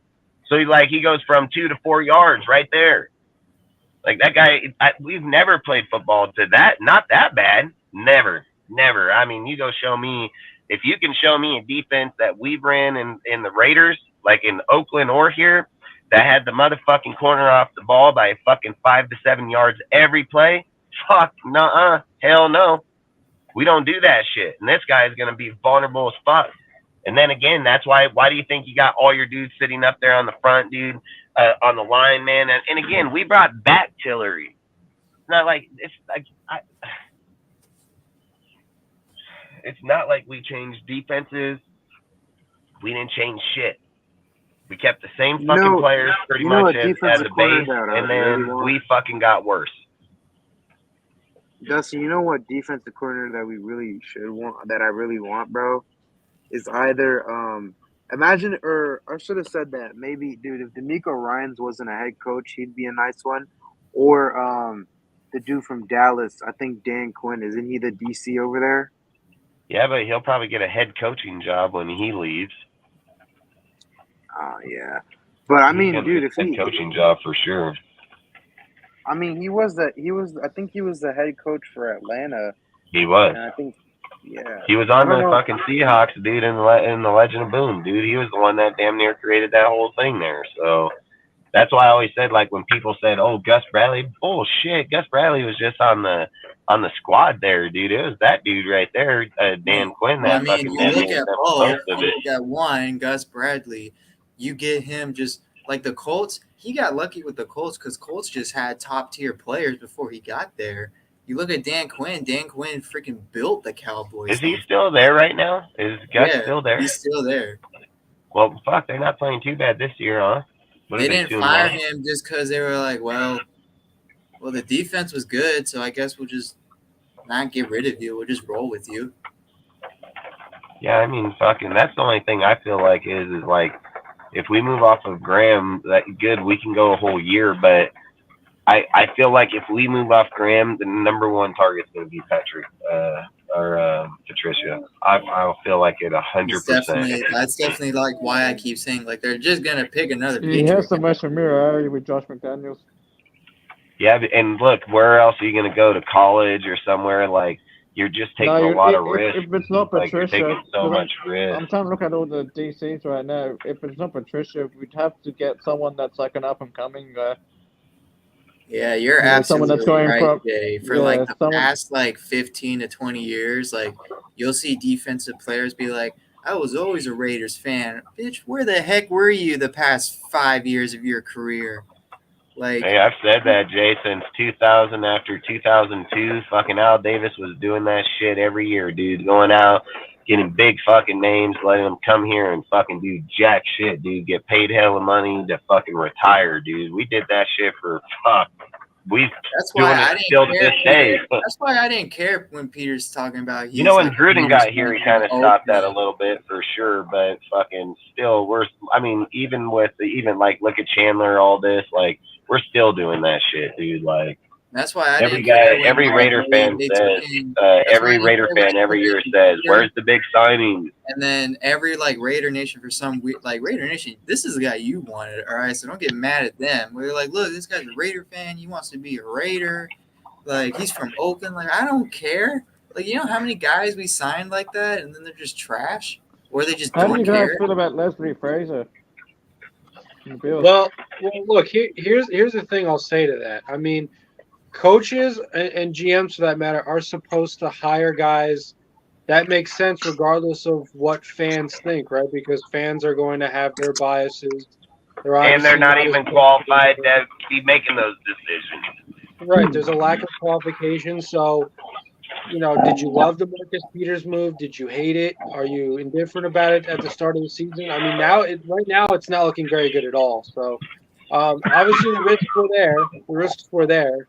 And that was, that was known, or it should have been known to anyone what the risks are. And, so, I mean, that seems to be a thing to miss. Another one, I hate to say it, is Tyree Wilson. I mean, Tyree Wilson has shown me nothing, and then this is a really bad situation because obviously with Chandler Jones, dealing with his, seemingly endless amount of, issues.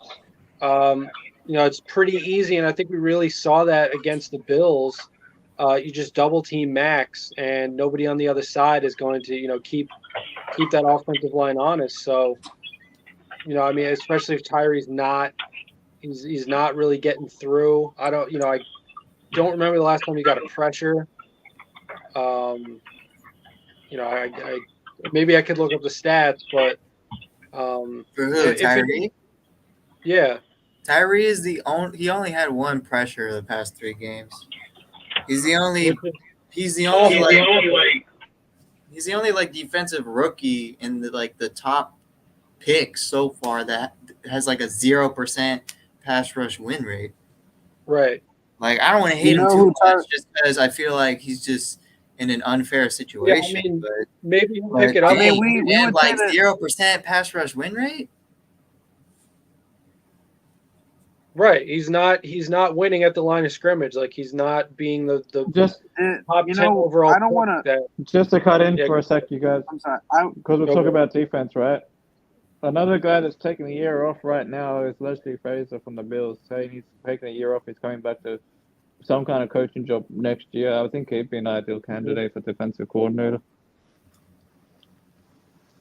I mean, he's had like the number 1 fucking defense in yards per game since 2017 to 2021. So that's something we're definitely lacking. First in passing defense. Third in points per game and first in opposing passer rating. You know, somebody that used to be a Raider on this team is I want to say this. There used to be a Raider on this team. He was here last year, and he almost kind of reminds me of how Tyree Wilson is playing right now, a slow off the line guy and barely generates any pressure at times. You guys take a guess? Don't Yeah, but say that guy it. is a 12-year Don't say veteran, it. and Tyree's Please a don't rookie. say it. I don't want you to say it. Wait. What? Sorry. What was the question? I said there was a guy on our team last year that's on a different team that almost plays just like Tyree Wilson, a guy that's slow off the line and can barely generate any pressure. I know who he's talking about. Yannick can go. I know exactly who he's talking about. Don't take a fucking genius. It doesn't take a fucking genius. Cleve Farrell. Got it. Yeah. That's what I'm seeing right now, bro. Cleve was the same goddamn player. Crosby outshined this dude in his rookie season. Crosby was a 4th-round pick. So I'm just saying, man. Yeah, but there's a big difference. I'm not gonna give up on Tyree. Crosby didn't just come out getting sacks either. Crosby didn't come out getting sacks either. I'm not gonna give up on Tyree not just that. yet, but right now there's like some shades that I'm seeing. Cleve did Like, not there have is a some major strong foot surgery coming in. That's number 1 difference right there. Number 2, this guy was supposed to play behind Chandler. Cleveland had an injury right too. away. Farrell had an injury as well. Came in as a starting D-line edge rusher too. Not the same foot injury. He came in as a DT slash DN. Exactly. He had more pressures in the DT position than he did in the. He had a high count in pressures in his first few years. It was just it was Paul Gunther's dumbass that pushed him outside, dude, and tried to push him in as a fucking DN. I guarantee if they would have kept Clee up in the inside, dude, and let him bulk up a little bit more, he would have fucking probably destroyed it inside, dude. They had to double team him all the time. I watch a lot of times in football, so. Yeah, they had to double team him all the time. When he was over there in Clemson with fucking Christian Wilkerson, that's how they played him, inside, outside the whole time, dude. Like, that's why I say they had good.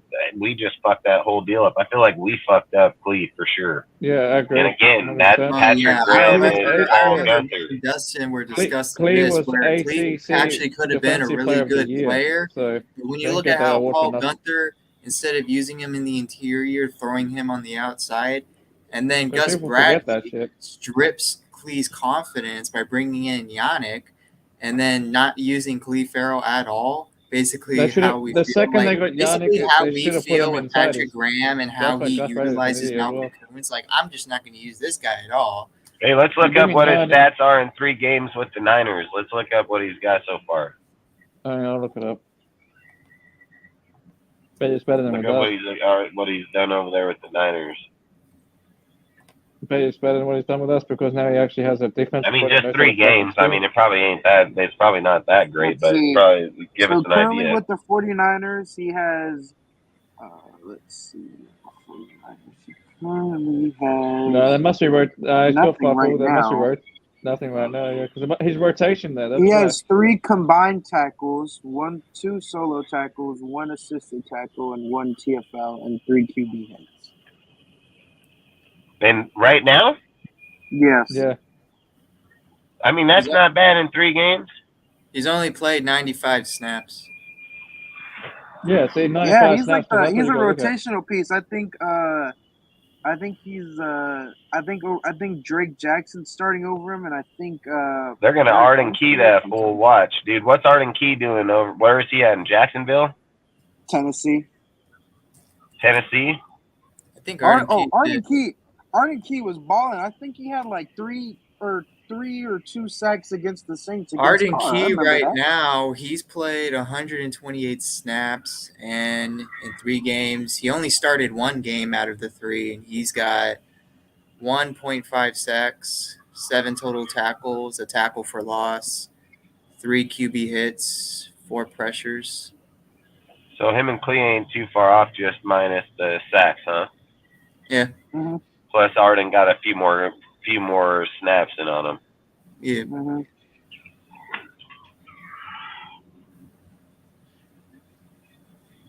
Yeah, I mean, just to go back to Cleveland, like Cleveland, he's playing about 50% of the snaps on defense. So, I mean, he's getting in there, but like I would think he'd have a little bit more production. So,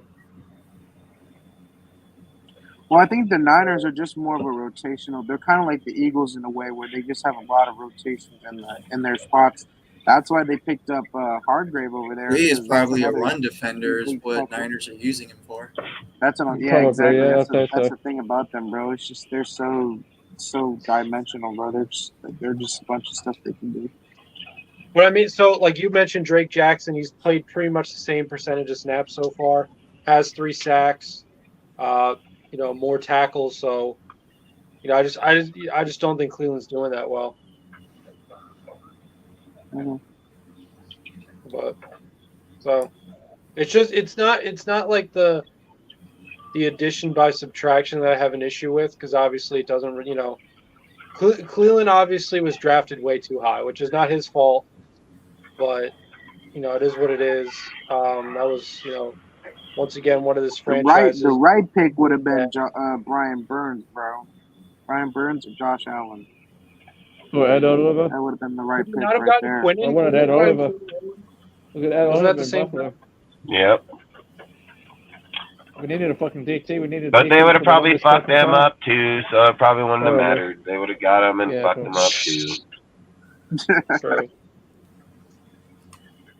I agree. Coaching. It didn't matter who we got at that point in that 4th pick. The coaching probably would have messed him up because the defense still would have sucked. Gus Bradley still would have brought in Yannick. Probably. Yeah, I mean, let's just be real, dude. I can't even think even Del Rio's defense was good one year, but it sucked dick the next year. So then it's like sitting here thinking, like, when was the last time we really had a good defense for the Raiders? It's been quite a long time, and I think because we've always been offensive heavy through our life. Top 20 though? Hang on. Early Wasn't the goddamn best 2000s defense is with where Del it's Rio at. top 20, like 22 or something? Say again? Wasn't our best defense on the Del Rio ranked 22nd? Yeah, 22nd, 20th, 22nd, right there. Which to me, it ain't that great. I mean, technically, they're ranked higher right now. It's not. It isn't. But that's my point. That's my point. It's been a long, long time since it's Not been. Since like I think it's like what 2008 or something. Stuart it is what it is, Luke, bro. Defense. I think it was like what 2008. That would probably been Rob Ryan. Isn't that Rob Ryan? We had Nandi on the damn Ryan, that was probably Rob Ryan. Yeah, Rob Ryan. Because that's when Stuart Swagger was playing safety still.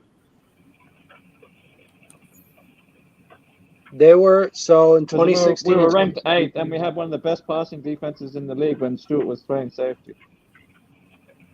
What was it in That's when we had 2016? Jamarcus Russell at It was quarterback. 22nd, wasn't it? No. The one when we had Jamarcus Russell at quarterback, we had a shit offense, but our defense was ranked in the top 10. But our offense sucked. Our offense was like 32nd. Yeah, that was back in the early 2000s. Did we have like Seymour? I think. Yeah. So that's the last time. No, that would have been like top what? 10. That would have been 2010, 8, 10, somewhere in there. Oh yeah. 2006, something like that. Yeah, you're saying when Stewart was there? Yeah, when Stewart was playing safety. Well, I know we went from Kerry Collins to fucking. No, we had Jamarcus Russell at the time. Yeah, so that would have been what 8 because 2008 because. I think. Well, 7, if I recall, wasn't that Randy Moss? 2007 was Randy Moss. No, 07, Randy Moss was on the Patriots. But that's how long it's been, man. 06. So it's been like damn near fucking like over a decade. So it was 06 for us. That means 07 was Russell because when we got rid of Moss, Russell was in there the following year. Yeah. So it must have been around 2007, 2008. I'm thinking of that. Somewhere around Kerry there. Collins overthrew everybody, dude. Motherfucker overthrew. So we're pretty much talking like 12 to 15 years ago is when we last had a top 10 ranked defense. A top 10 ranked defense in terms of points? In terms of overall defense.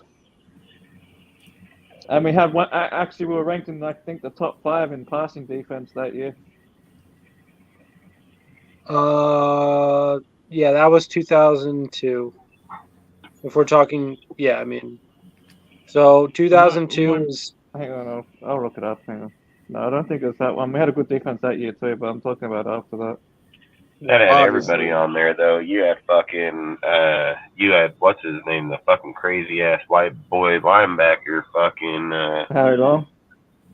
No, fucking. No, that's not Harry Long. Sorry, fucking Romanowski, dude. Fucking Romanowski and them were on that bitch. Fucking was it Morrison, Romanowski? They had some fucking killers over there. But you also had Eric Allen and fucking Charles Woodson, dude. Yeah. Like, you had some fucking slayers.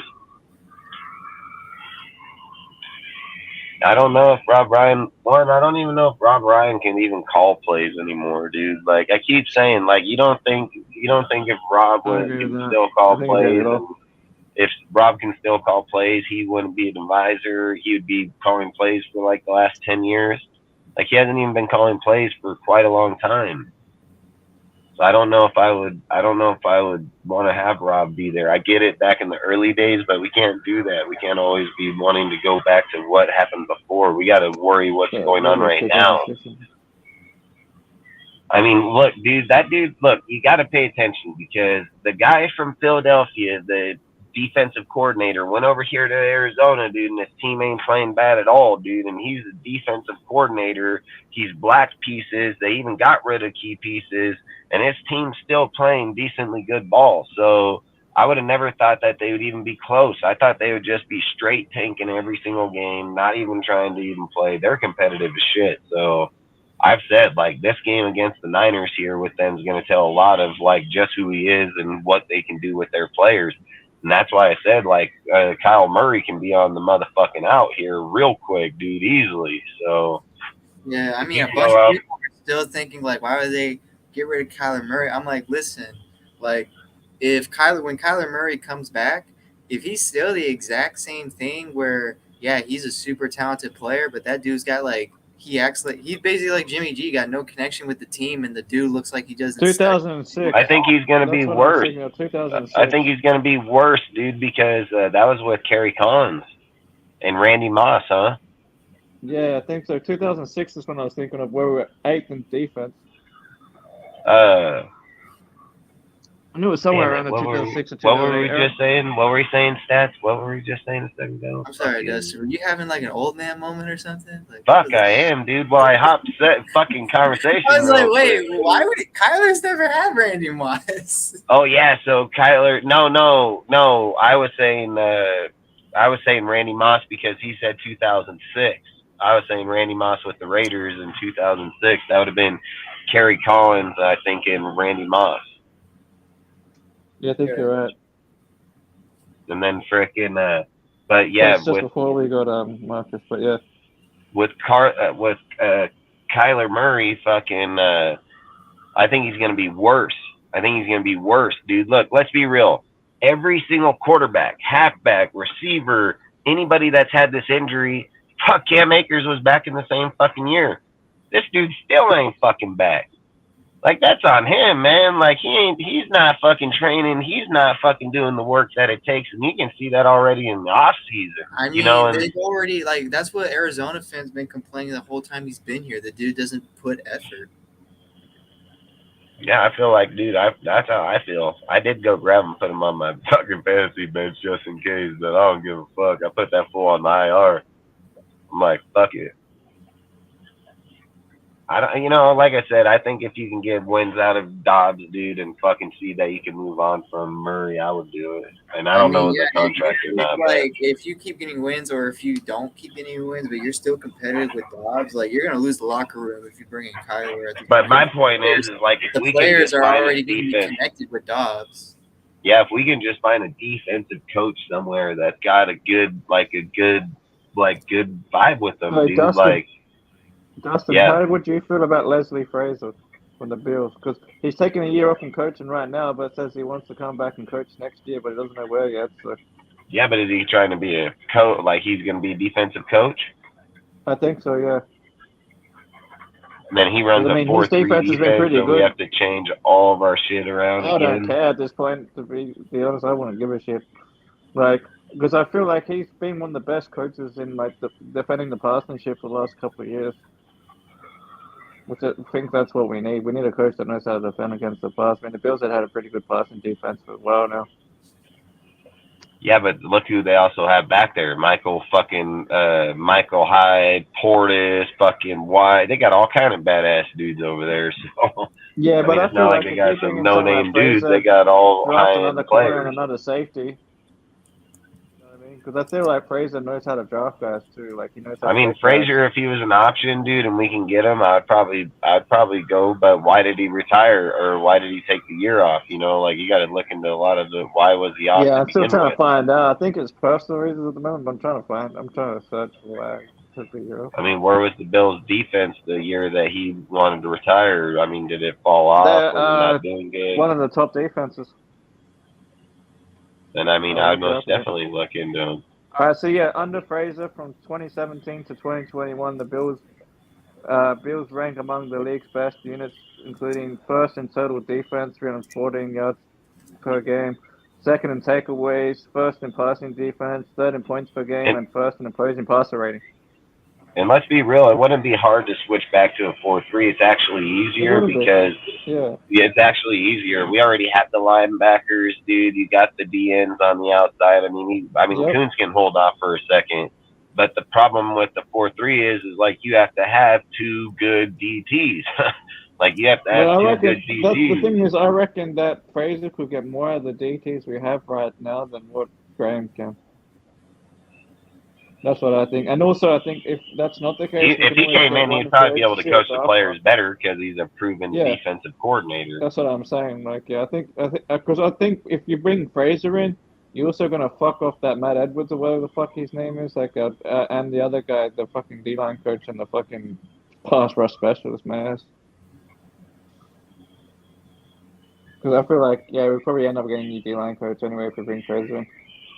He probably wouldn't be a bad option. Like I said, that's why I keep saying I don't know if you'd want to go. I don't know if you would want to go the Matt Patricia route, dude, because you got to always remember with Matt Patricia that there's Bill Belichick right over the back of his fucking shoulder telling him how to run his fucking defense. So that's the only issue why I would have right there is like a lot of those times when in New England, especially with a guy like Patricia, if he was fucking up, Bill's gonna fucking change it instantly. Like he's gonna be able to take it. Where I think when you're looking at dude over there with the Bills, that's not the case. The guy knows how to run his own defense. So I'd Exactly. probably That's be what I think too. 100% with that one. I'd probably be 100% Because for with me, that. I either want someone like Fraser or I want a guy that's about to become like a younger mind defensive coordinator that's done really good as a assistant or whatever. That's about to become a DC, if you know what I mean. Like he's pushing like top for being a DC next year, like top A coach candidate for next sitting year. out a year usually resets his market value. Flip side is you can be an overpay. What do you mean by that? Like we overpay him? A coach sitting out a year usually resets his market I think that's value. what he's saying. I think he's saying we might overpay He him said Right. because flip side. Like he said flip side. Like there's like the flip side to it is how I'm taking it, unless I'm misreading it wrong. But at the same time, when it says flip side, it's like it can be an overpay, like that we would overpay him is what I Yeah. think we're implying. Like It's a I think he said possibility, like especially with our need at defensive coordinator, how bad our defense has been. It's a possibility we could pay more than elsewhere. But I mean, I'd be I mean, willing to let's do be it if he real. gets a Let's job be done. real. Let's be real. What would really be overpaying him to begin with, and then he would probably be the best defensive coordinator we've had in a fucking That's long what I'm saying. time. That's what I was saying. So I have no problem paying him like whatever yeah, I is mean, I'd like probably market give this value. like Like I'd give this full like $2 million probably, like no problem. So I mean, I'd depending sign him on for what we're 4 years. I'd considering sign him in some kind of overpay, like long-term deal for like 4 years so he can build his defense properly. I'd be like, let's see what Graham's contract is, and then see his, and then we can determine what Yeah, overpay. exactly. Because this guy is like he's a real coach, you know what I mean? So that first off, he's proven, like there ain't no fucking doubt about that. I've said it. Exactly. Graham has never been And years of proven success. one motherfucking time. Not once, dude. He's never been in any type of big games, dude. Like this guy is fucking. Well, I don't know if he's been in big games with the Patriots as a linebacker coach, but not him being that coach, you know. So that's for sure, 100,000% sure. So if you're hopping over to that type of coach that can come in here, not man, he can probably help Josh in game management, shit like that too. Like Yeah, that because could be a if you whole remember, different like ballgame. Leslie Frazier started as a Philadelphia Eagles defensive back coach in 1999.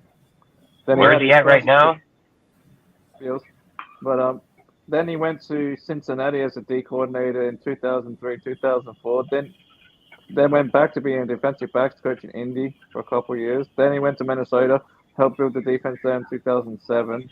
He was an assistant head coach, defensive coordinator at one point for the Vikings as well. Then he was head coach of the Vikings for like a couple of years, like 4 years. Then defensive coordinator of the Bucks, helped him build that defense in 2014, 2015. So it's like, and now he's been at the Bills, and right now he's been an assistant head coach and defensive coordinator at the Bills for like the last since 2017 till now. Yeah, but do the Bills own his rights? I guess we'd probably have to That's the look only at. thing I'm trying to find out that I'm not sure about. I don't know because he's sitting out this year, so I don't know if he's still in the contract for next year. But I think next year is a free agent coach. I'm not sure. But if he is, Yeah, I I'd get jump at the that, chance. Jay. That's right. I mean, you're right, Jay. There probably is a lot of teams that would want to pick him up. But I Yeah, think there is like because he's sometimes, got so head like, coaching look, this experience is and also defensive like this experience. is also why sometimes you don't end up overpaying because what if he looks at our defense over other people's teams and he is like, hey, I like some of these fucking players. Like I can do something with these players, you know, and he might not care about getting the most money out of it, you know. And again, like And I someone think like when you Frazier has overpay a been guy around is when since. he don't want to be somewhere and you're trying to most definitely get him Yeah, there, you know, exactly. at And that another thing, point. if I'm looking at it from Frazier's point of view, is he really has nothing left to prove. I mean, he's been like either a DB coach or a head coach or a How defensive old is coordinator he? since 1999. Like he's been coaching in the NFL since Oh, 1999, so he's so he's already done like it what, all, man. Like 50? Like if I'm 50? yeah, if something like that. But if I'm him, the only thing he has left that he could add to his like his repertoire of shit that he's done is imagine being the coach to bring back the Raiders defense after 20 years of being shit. That's something you can put your name on, like as a coach. You know what I mean? He's done everything else. Like he's built defenses everywhere else. He's gone like Vikings, Bills, Cincinnati. He's built defenses at all those places. So he's got a proven track record of doing that.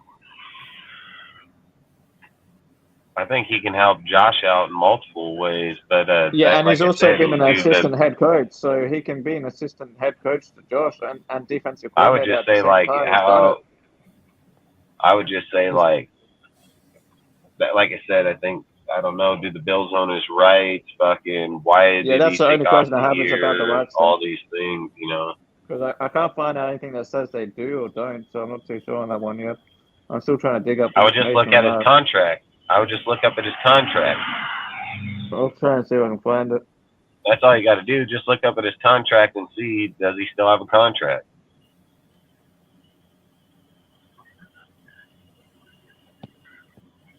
Who are we talking about? Leslie Fraser.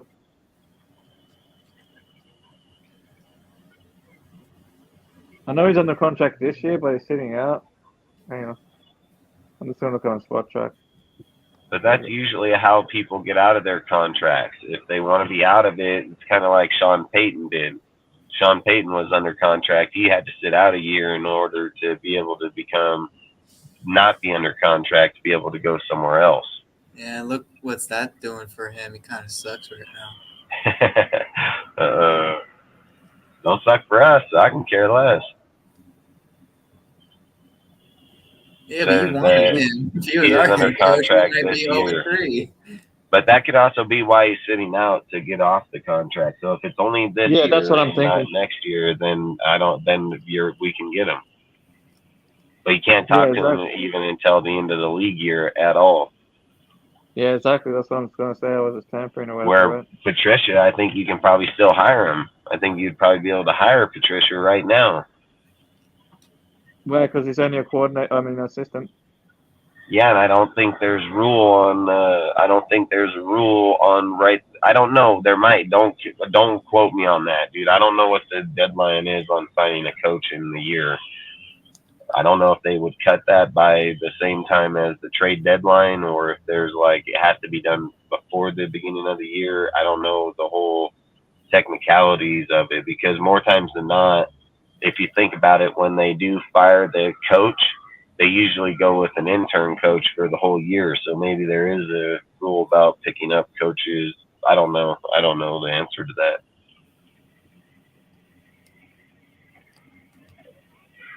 That's something I'd have to look. You know, that's a pretty good question though, because I don't know. I'm still trying to find out what his contract is. Yeah, it's harder to find. What were you saying, Jeff? It's harder to find for coaches. Yeah, it is. It's hard to find for coaches.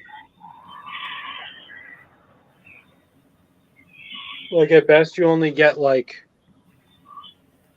I think it's like $4 million a year, but I don't know when it runs out.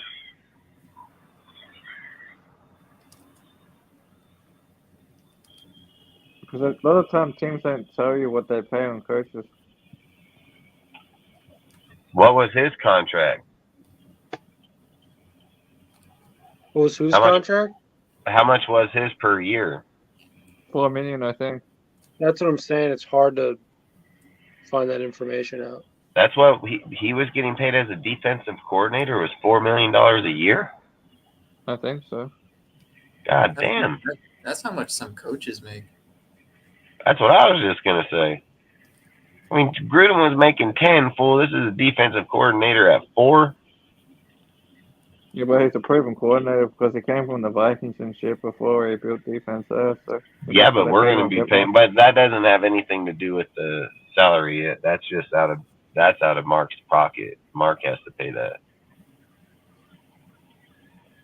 So if he's fine with $4 million per year, then give him $4 million. Salute, Josh. I give him 5 even. How bad we need a DC. I mean, what's Josh getting, dude? You get like fucking 6. Mark, if you gave him like any close to, like not a 10-year deal, but any close to Gruden's contract, like I want you to be beheaded. Like, how are you a businessman, but you suck at making contracts? Huh.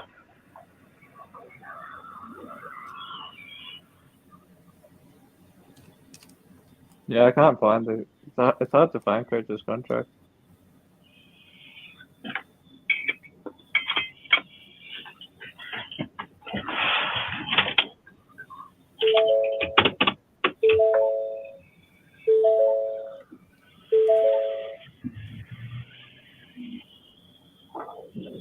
I just feel like when we hire a defensive coordinator, if it was like someone that's like not Patriot related, I would want to pick one like a positional coach that's on a staff where the head coach is offense and the defense is actually pretty good. So I want to know, all right, why is this defense really good? If the team is like off, if their identity is offense, then Which you one? just The Bills? like then you just find like basically like, all right, what positional coaches like what positions are the best positions? Why are they the best position? Then you have to figure out, all right, is the defensive coordinator, is that the position they like? So you got to make sure you don't hire a positional coach as just another yes man. It's basically how it is when you hire people. That's why I'm getting tired of us hiring yes man. Another candidate is Marquand Manuel. He's an assistant with the Jets. Once again, if we're talking about non-Patriot guys, but I mean, I think that one of the guys I I also still have, especially because Patricia doesn't. He's a defensive assistant right now. He's not a DC at all, and obviously, a team like the Eagles would not give him, the reins to a very important part of their team right now. I really think it's going to be Matt Patricia if Patrick Graham ends up. It probably will be. It probably will. And I hate to say it, but I look back at his time in Detroit, for example. That defense was not good. Like there was, I get that it's the Lions. It's obviously you're fighting, dysfunctionality. Can you say the Raiders is any better than the Lions at this point? Yeah, but if he can't make his own defense as the head coach, what makes you think he's gonna make our defense better? Right. I'm just saying. I'm not arguing. I'm not arguing with you, Jeff. Like, I'm basically. Right. But I don't know. I mean, Lions are arguably a better team than us, even though they've been shit too. Well, I mean, and here's another thing, right? Like, keep an eye on Ben Johnson, right? Their offensive coordinator. I mean, he, I believe he was getting some attention as a head coaching candidate even after last year, but he decided to stay. Well, yeah, like they were doing something special. Everyone was shocked when Ben Johnson declined all the head coaching offers, and he said that he sees something big going on in Detroit, and he wants to be a part of it. I'd be shocked again if he declines all head coaching offers again.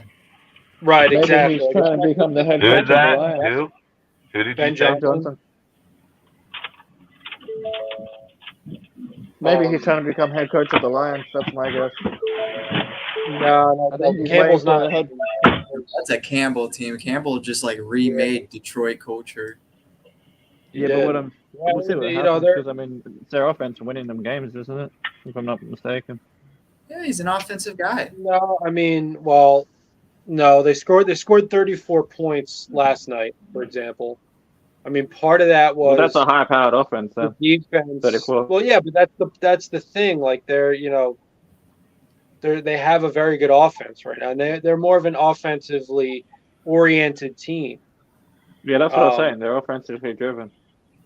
But you know what they say? The guy Ben Johnson's the offensive coordinator, right? You know what they did with their defense though? They signed guys. Some guys were like at a cheap deal, right? Not like big name guys, but they're solid people. And not like solid where they're like, all right, they're good, they fit the scheme. No, like you look at their stats like, oh, this guy actually is a baller. He's just not looked at that much. Meanwhile, over here, we take freaking Marcus Peters. But even then, like, as much as like with like all that, like that's just kind of like I hate comparing our team with other teams, but that's why I'm just like, why like the Lions remade their team before we did. Like they remade their culture before we did. Like that's sad. Well, look, and here's the thing, but here's the flip side to that, and this is the bright side to that. So as dysfunctional we became the worst team in the NFL. For years now, the Lions have been even more dysfunctional, and they were able to turn around their culture, as you said. There's their X's and O's, everything about what makes them a good football team. Now they're able to do that in the span of, we'll call it like a year and a half now, 2 years maybe. So it can happen that quickly. It's just a matter of, and Mark Davis has to learn this lesson. If you're going to keep hiring bad people to, manage your football for you, it's the same thing over and over again. You're going to, end up being back at square one once again. So, I don't know how long this regime is going to last here, but if they do all get canned, it's just back to square one. Like Mark Davis has to spend more time, you know, being smarter about who he's going to hire. I mean, they're all in the same coaching carousel year as this regime. A bunch of other coaches were also hired, and they've had success. So, what are these other owners learning or picking up on that he's not? So that's just the long and short. And like I said, the Lions have been. They were talking about it last night on Thursday Night Football. The Lions, they have one, I think, playoff win since. Well, the early '90s was their last playoff win, I think. Just historically bad and sparse, success. Sparse examples of success. So it doesn't take that long. It just takes the right kind of, culture and guys running the show to to change a culture, right? Because there have been players who have been pumped to come to this team, come to the Raiders. Like they feel as though on paper, things are going to be good here. They just haven't been. So, to say even that players don't want to come here, I think is wrong. So it's just a matter of actually executing, right? And doing the right thing by your players and the franchise as a whole. That's what I would say. So, the future might look bleak now, but it's only a season or two away from being, looking really good. NFL stands for not for long. So any given Sunday, whatever cliche you want to use, things That can is turn fact. around. That's my one. That's why we thing. need to hire a proper proven defensive coordinator. That's been our biggest issue for the longest fucking time, as far as I'm concerned. I mean, we've had good offenses, but our defense has been shit for over 2 decades. For most of it, anyway. There's a couple of years where it's been okay, but for the most part, our defense has been shit. And you can't win games with a shit defense. Like, you just can't do it. I mean, Derek Carr's proof of that. You can score 35 points, but it don't matter if fucking another team puts up 40. You can score 30 points and the point puts up 35. It ain't matter. Can't stop my boy. It ain't gonna work. McMahon, Don't hire guys to where they're your best friend, and when everyone obviously wants your best friend, you're like, oh, he's my best friend. Don't worry, he'll Yeah, fix John it. Gruden's Like a classic that's one example thing of I Paul didn't Gunther. like Gruden did. Like as much as like another thing, like I give Gruden harsh criticisms because that one was the biggest. Like I That didn't was care a if Paul stupid Gunther mistake of was hiring Paul his Gunther. friend, bro. Like he sucked at play calling. Yeah, just like Graham. We've got to stop hiring defensive coordinators with the initials PG. For real. Just that. But on top of, in realism, though, It like starts yeah, at the defense has top. been the wrong. We need to fire Mark Davis, dude. Get new ownership, new everything. Just start the whole motherfucker, man. We just got to get Somebody some that dirt on wants that to win. to leak it. Somebody that wants to win. Somebody that knows how to win. Somebody that doesn't say, I'm pretty shocked that I'm disappointed that Raider fans aren't filling our stadium. Yeah, bro, because we're losing. We don't want to spend $1,000. Not just that, Just as we've much got as the most lose. expensive, some of the most expensive tickets in the whole fucking Like, game. you are either you're Yeah. stupid or delusional. Like you're so It's delusional like that you you're don't charging the understand why most we're not for paying for tickets, and you're tickets. the most losing franchise. Hey, in the last Obi-Wan decade. Kenobi, that's what? facts, bro. That motherfucker be fired just for his haircut. Oh, shit, Obi.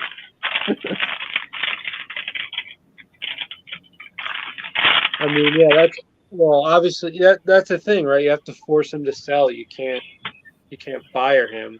Oh, I think that's what's on the verge of happening. I mean, it's been a rumor the last 2 years. Hey, just Is go he say that there? he's been hoeing out dudes' wives. There's no You guys- way you guys- he's gonna pay off that tax thing. There's no way he's gonna make it in Yeah, time. because he's got that debt that he's paying off. He's gonna It's have the to- time limit. $850 million. Vegas- Yeah, He's something gonna like have to that. And then sell also, all of his stocks to the point to where he doesn't have control. yeah, exactly. That's what I'm saying. He's gonna have to, because right now I think they have him and Carroll have what 51% or something. No, For the hell no. majority share. It's like 49? 47. 47. Okay. I know somewhere Yeah. around 47 to 50. And even but then, anyway, he doesn't actually own the team. It's his mother. Yeah, it's just Died a at any majority point. shareholder. When that's all. she's dead, Mark probably doesn't own the team anymore. Yeah. So what I'm saying is that the only way that if And they then end it's up still having to yet to be liquidate some of their shares. determined how much stock Brady's bought. Yeah, exactly. Yeah, That's no what I one was gonna knows. say. Like, and then another thing is if they do it in a way where they make him liquidate some of his shares in order to pay the debt, that's how you make him have less ownership. Of the Fuck, team. he doesn't have $1 billion. I mean, fuck, $850 million. That's damn But near what $1 I'm billion. saying is, if he runs out of the time limit to pay that whatever timeline they gave him, if he runs over that time limit, I guarantee you they're going to make him liquidate some of his shares of the Raiders to pay the That's debt. not how it works. That's not how it works. It's when Carroll dies, he has to pay that shit. So, good luck. Better hope she stays alive Not for a only long that, time. but you're in Vegas of all places. You don't own the stadium. A Vegas billionaire, he owns the stadium. So if he wants to own the team, he's gonna strip that from you right away. He's like, listen, man, I own That's this. what I'm saying. So if you want your team to stay here, either I own this team and you can be a mascot, or you can like kiss this team goodbye. Like that's my whole point. Why I keep saying, like I keep preaching it, like bro, Mark needs to get his shit together because he's in Vegas. In Vegas, what's like the theme? Like what's the saying? House always wins. Like Yeah, bro, House always wins. Vegas is not gonna like it if a national football team is representing them and they're a bunch of losers. And you're in like mob town fucking of all cities ever, dude, in Vegas. Like, oh, Bro, hell if no. you keep winning, if you're a visitor and you keep winning, you know what Vegas does? They freaking kill you. Hey, I ain't gonna lie, Mark might be fucking swimming with the fucking sand dunes out there. Bro, their casinos don't like it when you win. They don't like it when you play the game right. So Mark obviously he's got to either he's like that delusional or he's got to know that he's not safe, especially since he's not the one that got the Raiders there in the first place. Like Jerry Jones got them there. That's bad. Him and Kraft. Because They Jerry blocked Jones, us like, in Vegas. They blocked Jerry us Jones in, knew, or they like, blocked us in LA, dude, and brought us here. Jerry Yeah, Jones, 'cause they knew, want- like Goodell wanted us to be in St. Louis. Yeah. Jerry Jones told him, "No, man, you're gonna make more money if you have them in Vegas." Yeah, because They wanted the DraftKings and all that to be able to become legal. Yep, exactly. That's what I was about to say because of the betting thing, gambling stuff.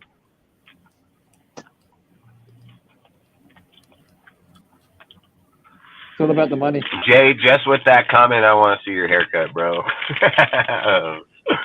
Hey, not gonna lie, to be honest.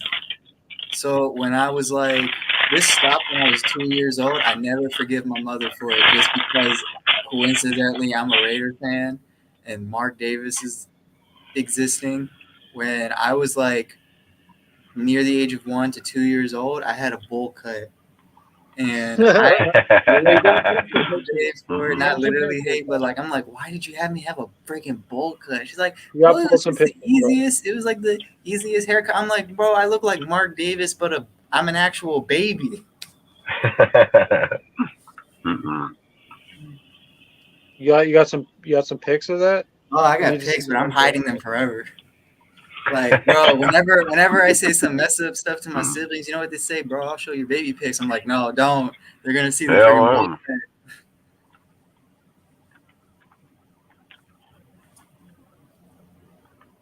Out here, someone screenshot that shit, have it on a T-shirt the next time you see him. We find that. I said see in drop- the he Discord, said someone's drop like, the yo, pic. is this you? I'm be like, yo, who the heck are you, bro? Fucking standing next to him, you're like, what the fuck? Where'd you get that information? He said, haha, I'm gonna be caught dead with one. But either way I do, I am live. He said drop the pic. Nah. I wouldn't Throw drop it no out pics there, on here. It'd be someone will screenshot that shit. Oh, fat. Bro, it'd be the fastest post delete I would ever do. Like I know for a fact if I announce it, like, yo, I'm about to show a pic of my baby picture with a bowl cut, bro, I know for a fact probably Dustin would have the screenshot ready. He have his 2 fingers like, all right, moment I see it. Oop, and then I have this I'll just hit you up after the show and be like, send me that pic, bro. That's why I Yo, always bro, I shave my gotta head. do That way it. no one can change my hairstyle. Mm.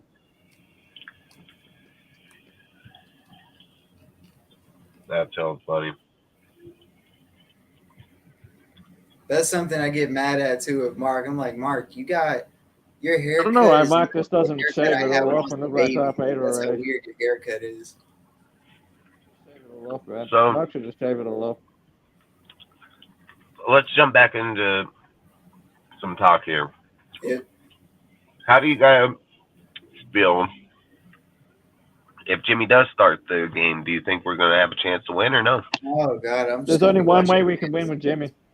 And that No, we and still haven't scored 20 points yet. yeah, I don't disagree with that. The only way we can win with Jimmy is if our defense can actually fucking play a game, They're not. which is unlikely. And not only that, we'd have to hold that team to no more than 24 points max. I think that's a Won't max that Jimmy can get in the game. And that's if he has a good day. And then we'd also have to have fucking probably Tucker in the game too, to try and help relieve the underneath throws so we can open up the underneath more because Jimmy can't throw deep. But at least just having Tucker even as a decoy to open up shit underneath. Can you do me a favor, Sergio, real quick? Yeah, what?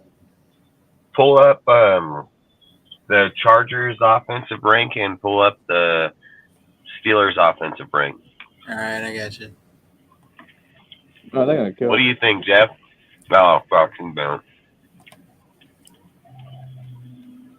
All right, so right now,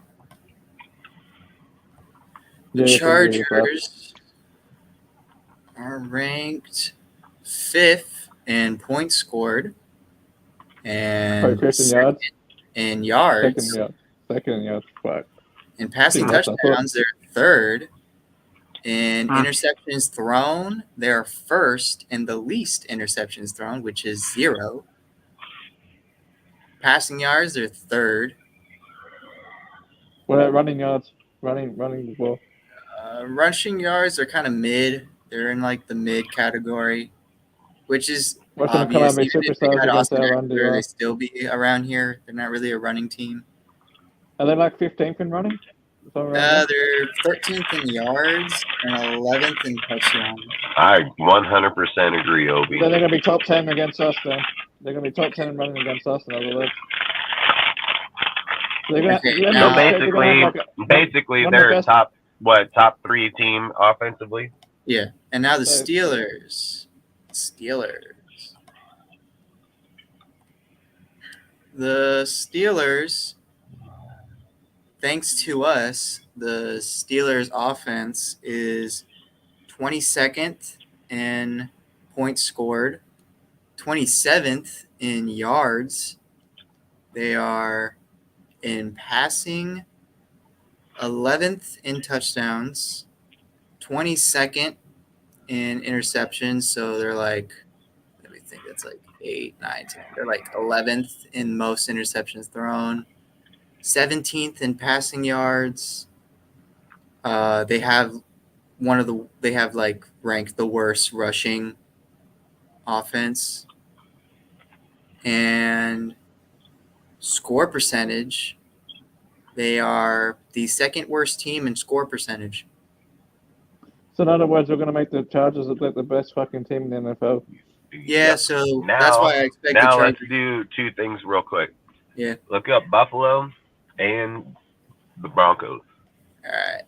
Oh, Broncos are probably gonna be like freaking catastrophe right here. Okay, where's Buffalo? Buffalo, there you are, Buffalo.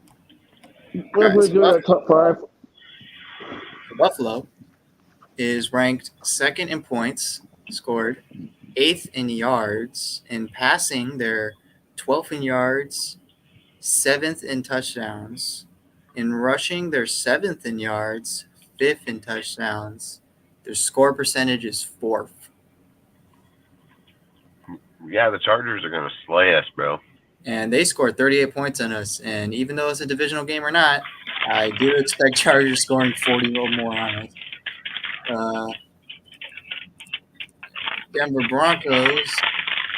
This game could be like Miami and the Broncos, but except for it's us and the Chargers. I'm not gonna lie. So Broncos are 15th in points scored, 15th in yards. So they're like literally a mid offense. They're 8th in yards, passing yards, 5th in passing touchdowns. They're 20th in rushing yards and 23rd in rushing touchdowns. Their score percentage is 11th.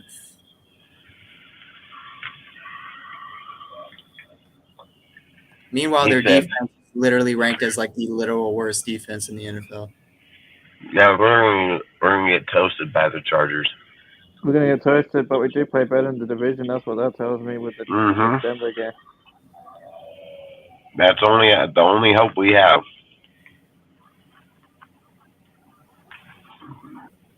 Like I said earlier, but don't get me wrong. Even when LaDainian Tomlinson was here, they smoked the shit out of us. Fuck yeah, they did that year. He said 1 and 2. I got offered Andrew Atwell for Ford. Any suggestions, or should I stay put? I just don't trust Henry and Kincaid. Plus, the Lamar Andrews stock can help. I still have Dale Swift and James Cook. Andrews, like Mark Andrews? Or Lamar Andrews? Like, for one, Henry, I don't give a fuck if he has one bad game or only a little bit. Henry is going to get his. I don't give a shit. He's going against, I think, the Bengals defense. Andrew Atwell for Ford? I don't know. That's a tough one.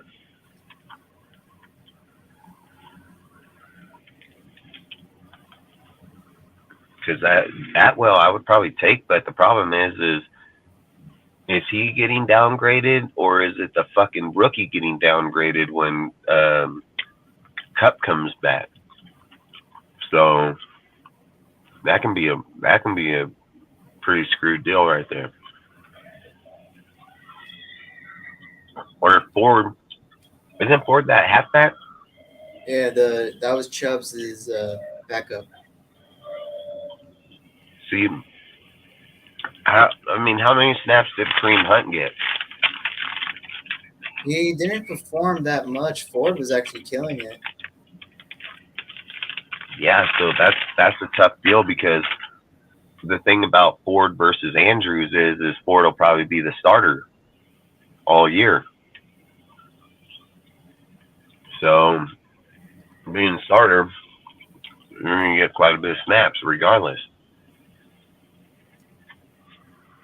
Atwell, when Cup comes back, I think he's going to lose snaps.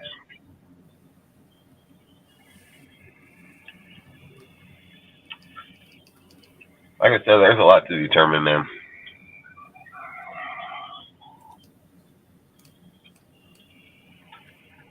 There's nothing wrong with the Broncos. They just couldn't score 71 points. Most every team has that problem.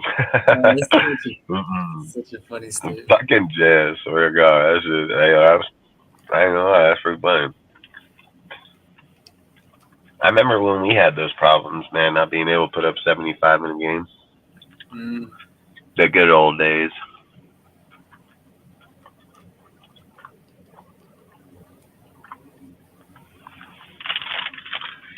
I really hope Graham gets fired after this game. Like, what excuse, are you going to make when – because I feel like it's going to happen when How much do you?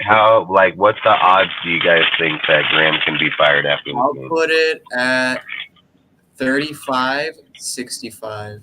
Like 35, yes. 35, yes. 65, no. Like, and the reason why I have it like that is like, I feel like they're just gonna come up with some weird excuse. Because like, you remember the Rams game? Like that was like the one game you said like Graham should have been fired in that game, and then they said that wasn't Graham's fault. That was player execution. And then I was like, you had a UDFA on an island. Like, how's that player execution? Like, what do you expect him to do? Like, I said that's what that guy on the Jets tried saying too, and he got shit cam. They called zero blitz. Got burnt for the touchdown. They fired that fool literally the next day. If only Graham can do that, then we can fire his ass. Well, I think you're going to fire him because they said last year he's on the hot seat. Like, they already identified he was already a problem. Yeah, facts. They identified. Yeah, I heard Ziegler say it in not so many words that he's too much on the hot seat. Yeah, Mark was the one that said it. Didn't Ziegler mention it kind of in a non-direct way in an interview as well? Yeah, he might have. Yeah. So I remember hearing him say something about how the defense was an issue, but he didn't say Graham was the issue exactly, but he kind of implied it. Yeah, I would have like a sign right behind me. Graham, you're the fucking problem. And then exactly. I'd be sitting here while I'm talking and being like, yeah, no, Graham's not the problem. No, Graham's not the problem at all. Nope, not at all. Because the way I see it, we actually do have talent on this defense, like outside of Max Crosby and Hop. It's just Graham's such a shit defensive coordinator. Like, he's not utilizing guys correctly. Like, and even then with the rookies, like with the interior, like how worse could it be if you put Nesta Jade in there, like, or if like you use Byron Young more efficiently, like. The one I hate he should be in there more. He should be in there more regardless. But now Nichols to me sucks. Like, I'm not gonna lie, he's bad. And bro, like that was my one thing. Like, you hate Malcolm Kuntz so much, you'd rather have Jerry Tillery be the edge rusher when he's a defensive tackle. Yeah, that was dumb. I don't know what the fuck was up with that shit. I mean, there's some kind of personal shit going on with Kuntz. I don't know what the fuck it is. And Kuntz, like, you can't tell me that Jerry's a better DM like, than you saw Kuntz. it, Dustin. Like, I put in Discord, Kuntz is literally, other than Crosby, Kuntz is literally like the best pass rusher we have and run defender. On a snap count, for sure. That's the worst part, too. And you never know, he might get it, but I would like to see Walker, and I'd like to see Reed elevated, too. So, I don't know. They ain't going to say about Jimmy until probably, 90 minutes before the game? I just hope that they say, oh, sorry, he still got concussion. I'm like, good. For 8 minutes. I just hope they say, like, tomorrow that they're like, Jimmy's a no-go for... Because if I'm not mistaken, they already pretty much said that if Jimmy's not going to go, that they're going to start Aiden, right? Said they were going to prep Aiden to start this week, is what they said. Yeah, so it's pretty much implied that if Jimmy's out, they're going to start him, then pretty much that's what that's implied. It's usually when a regime says something like that, he means they're going to start him if the other person's out. Because I don't see a world where Hoyer's the starter, man. Like, if Hoyer's out there starting, you would tank him for sure. Listen, Hoyer's Jay, a bitch, dude. I don't even know why he's on our fucking team, dude. It doesn't make sense. If you want him there just to teach the playbook, pay the motherfucker as an assistant coach. Get him off the roster. Jay, like, if McDaniels, like, if he actually does that after this game, I'm officially going to call McDaniels a bitch. Like, if you can't handle that pressure, like, needing to fire Graham after that, you're a bitch. Like, you're going to have to fire him. I mean, he's going to have to fire him.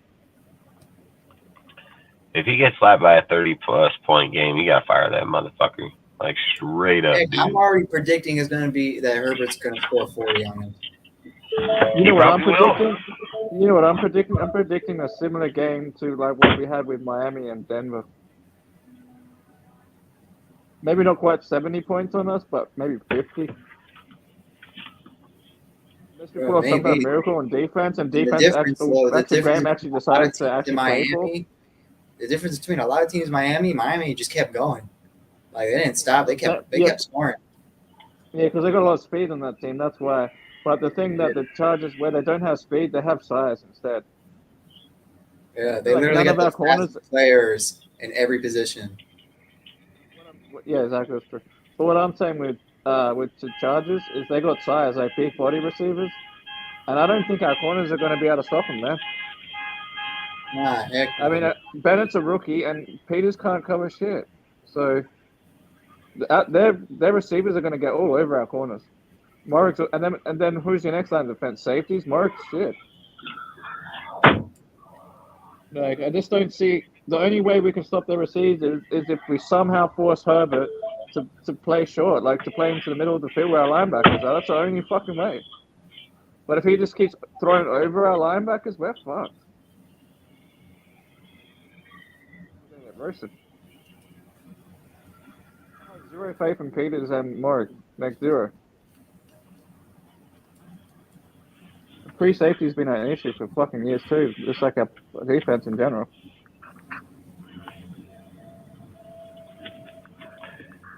Yeah, I ain't gonna lie. I think offensively and defensively with Jimmy at the helm and Graham at the defense. But one of the worst teams in football at that point. Yeah. Yeah, we're not gonna do shit here because Jimmy's already shown it doesn't matter who the fuck. Look, Devontae just put up 175, 175, two touchdowns, and we still weren't even competitive in that game. Like we still needed a few. We still needed a few chances at the end. Still didn't get shit done. Yeah, exactly. Like that's the kind of shit I look at all the time. That shit matters. That shit matters when you have those type of players. Yeah, facts. And then the other thing I look at is, it's not like we don't have talent on offense. We should be scoring like 30 points a game. We arguably have more weapons on offense than the Chiefs right now. Like, no joke. We have Devontae Adams. We have last year's leading rusher. We have fucking Jacoby Myers. We have Trey Tucker and Carter who can burn over the top. We have Austin Hooper, who's like an ex-Pro Bowl tight end. And then we arguably have one of the best tight ends in the draft.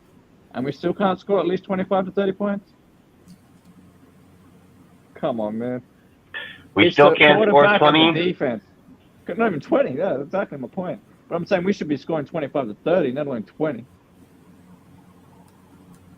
We should be averaging 25 to 30 points a game. That's the thing, too, right?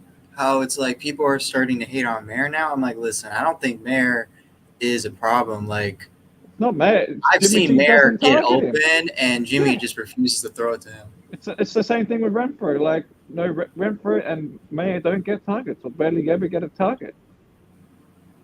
Because Jimmy, like Justin has said, like I've said, like we've all said, Jimmy G locks on the two dudes. He doesn't spread the ball out. You're cool. You're cool, Jay. I mean, you can just call me Stats. Like everyone just calls me Stats. But yeah, so like the point I'm making is though, as long as Jimmy G is the quarterback and as long as Patrick Graham is the defensive coordinator, we're not going to win shit. Because Jimmy G can't spread the ball out, can't and misses dudes that are wide the fuck open. He missed Renfro twice in the last game, once and past the line of scrimmage, which couldn't be a first down, and once in the end zone a touchdown could have won us the fucking game. And then you got fucking Patrick Graham on the other side of the fucking ball. You can't fucking coach a game to save his life. I mean, I said it before. He could arguably be worse than Paul Gunther. That's saying a lot. That's facts. Like, Paul Gunther was bad, but fuck. It's bad when your guy fucking is a defensive coordinator, can't even call defensive plays. That's when you know you're fucking garbage. That's when you know you're fucked on defense. Yeah, that's when you know you're fucking gonna go back to high school football. That brings up, exactly. That brings up my next point. If we know it, you think the fucking dudes in the locker room, the NFL players don't know that shit? Facts. No wonder the what did Chandler say? Ivy League motherfucker. Yeah. He said the N-word, but he didn't say. Yeah, I know he said. Yeah, I know. Yeah. But in saying that, like, these guys know that what we know, like, obviously because they're NFL players. So no wonder they don't really want to fucking play for their coach. I wouldn't want to play for that dickhead either. I mean, just when they're looking at the scheme, they're probably thinking like, "What the fuck are you doing here?" And then the Facts. reason that some of these guys are playing just because they're like, hey, I'm trying to actually have a career in the NFL, so I'm gonna try to play either, no matter what your scheme is, you know. I think Max is one of those dudes that's going to play no matter what because he's just one of I've those said dudes. this You know what I mean? about them though. I've spoke on that shit multiple times about Max is a man player. He's not a zone. He don't depend on other people. He one ups or two ups Facts. any dude out there. So that's why I say there's certain type players like that. Like you can see it in Hobbs. Hobbs is a fucking man player. You can see it in Diablo, man player. Spillane, man player. Like they all command themselves and their talent against other people. Mork, he's a fucking zone player, dude. Like I haven't seen enough Fs to be able to determine what kind of player he is, you know, but or Jacorian Bennett, but fucking you go over there to fucking Peters, he's his own player. He's depending on the safety and the linebacker to help his ass, dude. Like multiple people, you know. So I think the more snaps Kuntz gets, he'll be a man player because in his short amount of time, he's had a high pressure count, good 2 sacks or so. He's only been in there maybe a few hundred snaps through his career. So I mean, like I said, he just probably needs a lot more reps in there over and over. But I've always had faith in Kuntz. I think Kuntz can be a good player. I just think he's never had the chance to be able to prove it. So, but I don't know. I mean, like you say, there's a lot to determine in this game because if Jimmy starts, he's gonna lock in on 2 players. It's gonna be the Devontae Jacoby Myers show, dude. Fucking, you know, Renfro will probably get his 1, and you know Hooper will get his 1, but Mary ain't gonna probably get shit. Fucking, we'll be lucky maybe Dre or Carter gets a player or 2 because he's back at his house. You know what I mean? Like, there's gonna be reasons why certain players are getting things, and that's why kind of things that irritate the shit out of me is like you're supposed to play the best players and play to win, regardless of who the fucking guy's name is. And that's why I hate bringing up Derek Carr in these situations. But Derek Carr would keep pace with fucking Herbert, dude. With this team, Carr would slay it, bro. He'd be fucking putting up like 30 a game, bro. Just think about it. He averaged 27.2 last year with the team he had. He finished out at 23.2 at the end of the year with the team he had. And this motherfucking Jimmy got a way better team, and he over here fucking averaging fucking 13 or 15. This guy's a scrub, bro. He's a scrub ass motherfucker.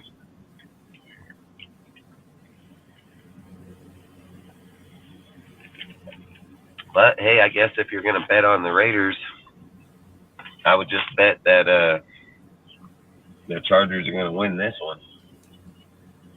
Because I mean, like, I remember like I made that post and I collabed it with like a Chargers guy, and that was probably like the first time where I was upset. I wasn't frustrated, but just upset seeing how optimistic like a lot of Raider fans are. Maybe a little happy at least. Like, yeah, there's people that still believe that we can like be competitive, beat the crap out of the Chargers. But it was like to me where I was like, nah, we're gonna get our ass kicked. Like I couldn't. I'm never gonna give up on my team just because I'm a Raider, a diehard Raider. But there's also the reality of your team too. You know what I mean? So it's like now I got to go into games not being like I would be before, where I'm like, yeah, my team's gonna whoop your team's ass. I'm like, yeah, I hope we beat them. Hope we can stop these motherfuckers. Hope we can fucking go win. Now when you got a team that's like we're gonna like beat the crap out of you guys, all I can say is you guys probably are.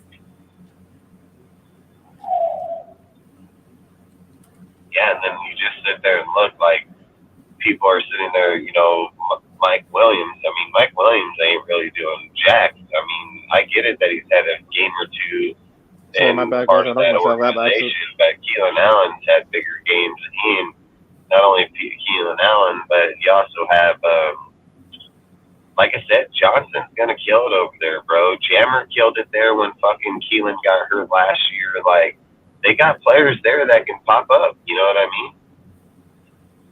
And like I said, Eckler, dude, you know, Rudy said, like, that, I'll never forget that shit. Rudy was like, hey, Eckler don't run up the gut. That fool just run up the gut down there the whole game, you know. Fucking. But like you said, they're gonna run up the gut on us for sure. They're gonna most definitely run up the gut on this team. So Fuck Earth, our DTs ain't stopped the run all fucking year. Where are they going to start now?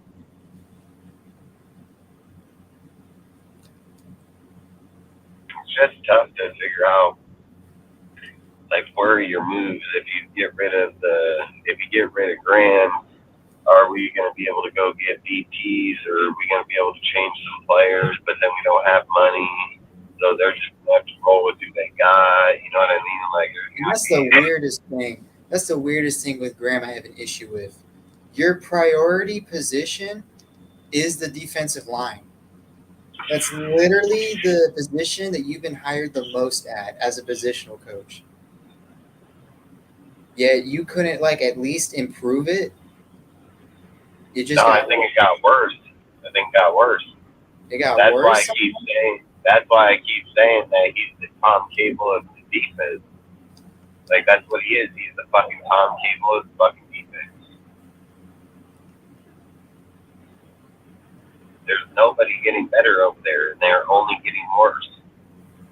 And I've said like Tom Cable, dude, that he was mad. These were people were like, "Oh, he's really good. He's really no." The offense is already good for one, and then only since he was there, we only went backwards the whole entire time. So I hate when Crazy they all. part is we got more weapons than we had last year, and we're scoring less points than last year. Oh fuck, that's bad. That's 100% bad. But then you're looking at a lot of these. Some of these dudes are short players, so they can't get down. Like they're not big. Some of them don't have the speed burst like fucking others. Like there's a lot of reasons why they're probably not either. Jimmy can't get over another guy.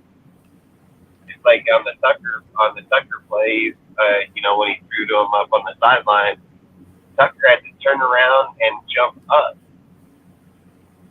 Like I you feel know like what I the real mean? problem He is had to the turn quarterback. around and move up and come back for the ball. Like he had to come back for the ball. Facts, because Jimmy can't hit him in stride. That's why. Fuck no, he can't hit him in stride. He don't have an arm to do that. They put Aiden in that motherfucker. Aiden gonna be dropping dots on dudes in stride. He did, yeah, he did that with Tucker already. He did that with fucking Christian Wilkinson in the preseason. Yeah, and you're telling me that he's gonna have Devontae Adams, fucking Kobe Myers, and not be able to do that. I bet you put Aiden in there, the offense is going from like fucking 15 points a game to like 25 points a game instantly, at least, if not more. I think he'd be up there in that point too. I strongly believe so. Man, the amount of times we went in the fucking red zone last game with Jimmy, and Jimmy couldn't do shit with the ball. Like, if he scored, say, 3 out of 7 times even, that puts us over 25. Yeah, I think in that, I strongly believe Aiden in that Steelers game, he would most definitely won that game. I think Aiden he had scores three close to 30 chances- points. He had in that 3 game. chances to score in that red zone. In that red zone before the end of the game, I strongly believe he would have got in there. I do too, and I'm saying it probably wouldn't even come down to that because I think in total we got there, 7 times? 8 times? Yeah. In the whole game? And then we only scored 3? 3 times? So I think Aiden scores at least 5 times, maybe even 6. Because that's why I keep saying, all these people are saying, oh, it's Josh McDaniels, it's Josh McDaniels, it's Josh McDaniels. Go back and watch the fucking game again, and you slow it down, and you show how many players on each fucking play is open, and Jimmy just ain't seeing them. Not just Hunter Renfrow, but Hunter Renfrow, Michael Mayer, Austin Hooper, countless plays where I've seen guys wide the fuck open and Jimmy misses them and ends up fucking not making either a really, really short completion or getting an interception or fucking getting sacked. So many times. And like you said, with Aiden O'Connell now, I don't think that happens. I think with Aiden O'Connell now, we get the ball deep. He sees more of the field than what Jimmy does. So yeah, I think that changes the whole fucking game perspective. Just having a guy that, 1, has an arm, but 2, he can see more of the field. Plus, like I said, Aiden will make your defenses stay honest, dude. They'll have to stay honest with Facts. a And guy they like went, yeah, they went Aiden. stack the box on Josh, so Josh will There's probably get going. Yeah, and it doesn't matter what people say, like, oh, this, that, or that. Hey, listen, they've already seen enough in the NFL in preseason and in his college that he has an arm to get over the back of people, so they can take it for whatever the Facts. fuck they want. But he's gonna take it for you. Give him space, he's gonna take it. And I even said that even when we were in the Discord when Aiden was in there, I was literally talking about it as I was speaking about it. I said, like, Aiden, his favorite fucking play is shooting three dudes at one time and dotting his receiver between three players. And then guess what happened in that end zone, dude? He fucking had three dudes coming on him, and he dotted the shit right out of them, right between all three dudes. Like, That's what I like Aiden's a about risk Aiden. taker, Aiden's got the arm dude, to and get he it in has there. There's not every quarterback can do that. I mean, the only elite quarterbacks can really dot it in between the guys like that. So I think he has. Yeah. I'm not saying he has elite potential. I'm not saying he's elite now because he hasn't proven it yet, but he has elite potential though. Yeah, he does. And you're right. He hasn't proven anything, but he needs to be on the field to be able to prove it. Facts. That's what I was saying. I totally agree. We should just get Aiden in there ASAP and see what he can do. Because if he isn't it, at the very least, we have a solid backup, and then we go and get someone like a fucking Caleb Williams or what's the Sanders son, Shooter Sander from Or we Colorado. don't He's coming out. because weirdly, Josh McDaniels would rather take anyone but Caleb Williams. Bo Nix.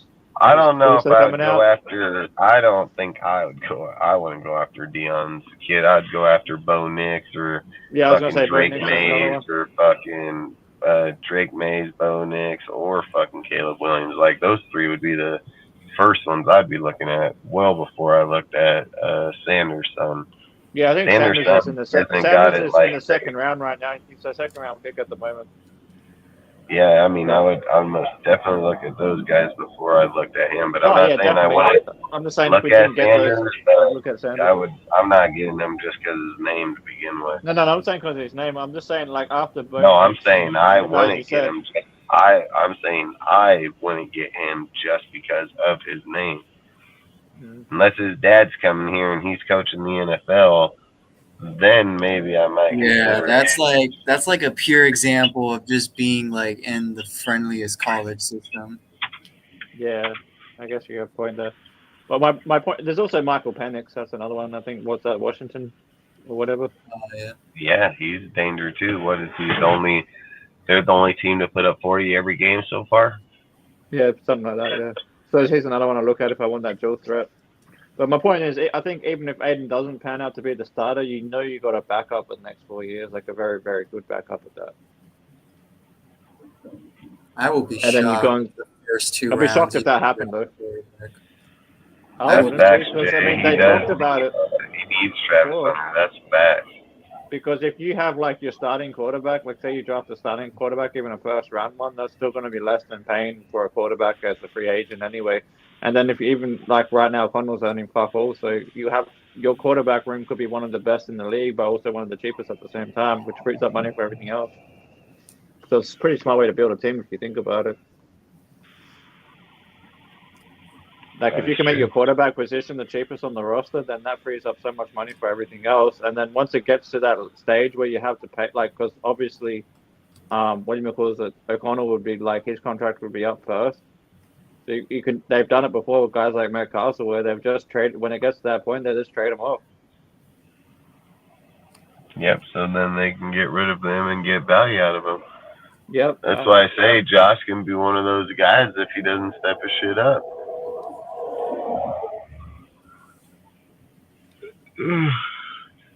I agree. Josh Jacobs.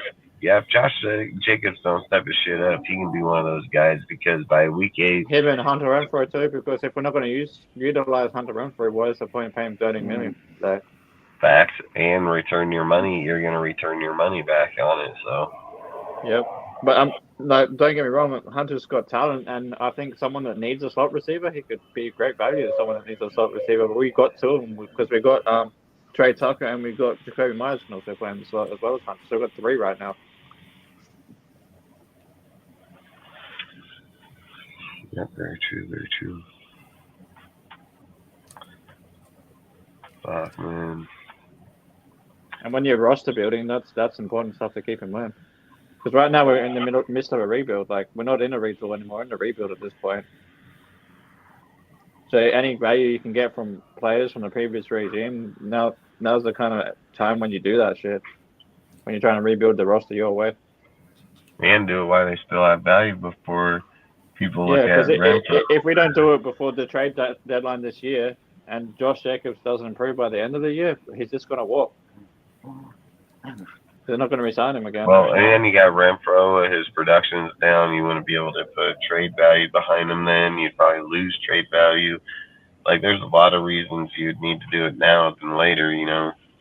Exactly. Unless you're committing to Renfro and you're just going to play him regardless, then that's I'll be different. shocked. I'll be like, why are you keeping Renfro at this point? Like, he's not going to throw the ball to him. He's just, at this point, just there. That's another reason why I feel we need to bring Aiden in, because Aiden's going to see what this offense really is, because he'll get guys like Renfro involved. Because then now you got people, like, accusing, like, oh, McDaniel's, like, he doesn't want Renfro. I'm like, McDaniel's had every chance, Ziegler had every chance to get rid of Renfro before the deadline. Facts. Like, and not just that, if you go back and look at the play calling of Josh McDaniels, he's had Renfro open so many times, but Jimmy G just hasn't got him the fucking ball.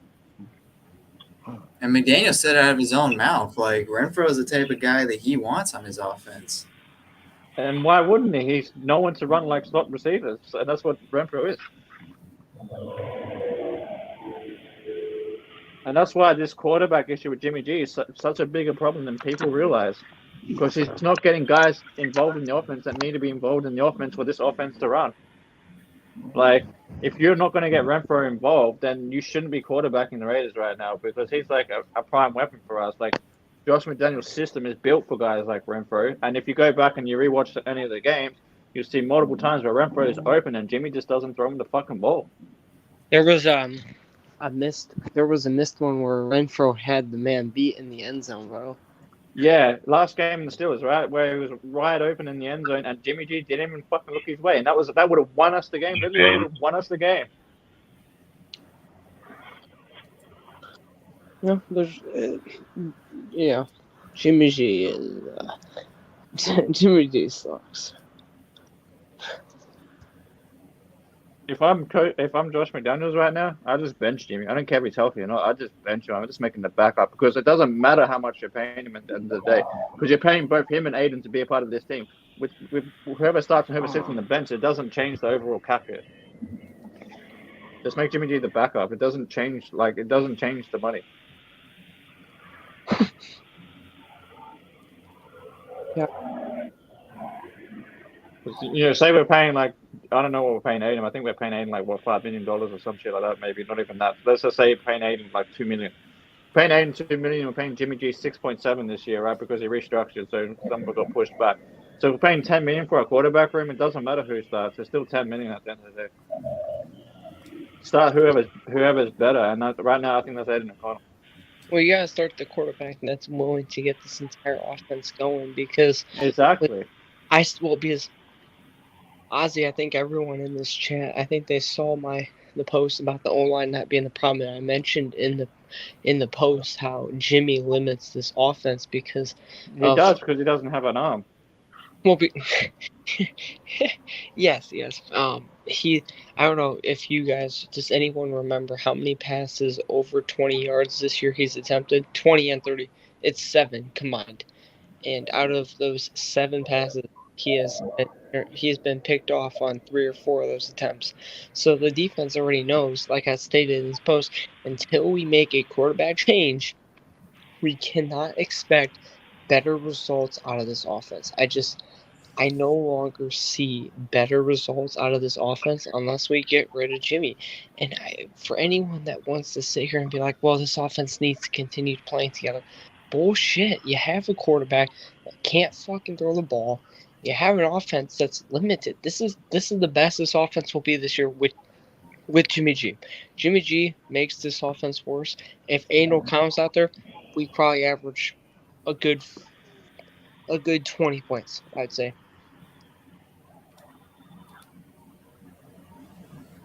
If we had Aiden O'Connell last game, we would have won that game. We would have scored around 25 to 30 last game. I stated all. I've also stated this were arguing and stuff in the comment section about the quarterback spot. I already stated this.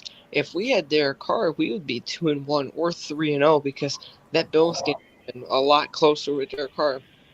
Just leave Jimmy at the Bunny Ranch thing or somewhere there. That's Jay. That's funny.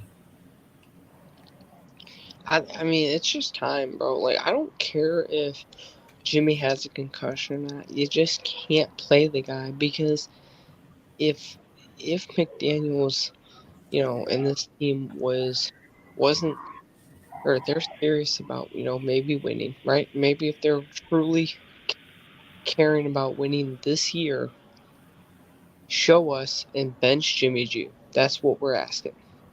Jay, with what he's saying about McDaniels, the only way that McDaniels is losing the team is if he keeps relying on Jimmy. Well, no, and Who that's the what I'm team stating. wants at quarterback.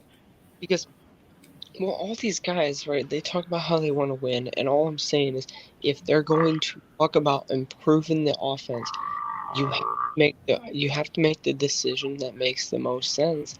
And Jimmy G is not it. We all know this. Like, with our two eyes, we're watching this motherfucker throw a ball. Guys, it's knowing what your offense is going to Half be more able to do. interceptions and touchdowns right now. Yeah, and it's just, I'm out on Jimmy. Like I said, if Jimmy was, people want to be like, well, not every pick is on Jimmy. Guys, I don't care what you think. Jimmy G has thrown 6 bad picks. 5. I'll give him 5 bad picks. 1, whatever, tipped. I don't give a shit. My thing is, the one in the Denver game that was thrown into the end zone probably should never been thrown because that was covered up. But again, this offense, it's limited. We already know the full potential of this offense with Jimmy G. Let's be honest. There's no more potential for this offense. The potential of this offense has been reached with Jimmy G.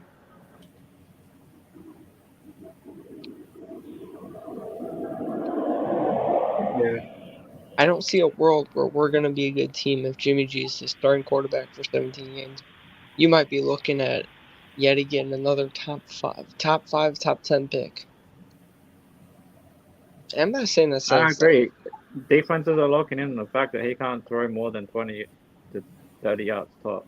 If And we that's can't why they keep playing close to the box. Like, that's why they stack the box against Shakers, because they're not scared of a deep ball.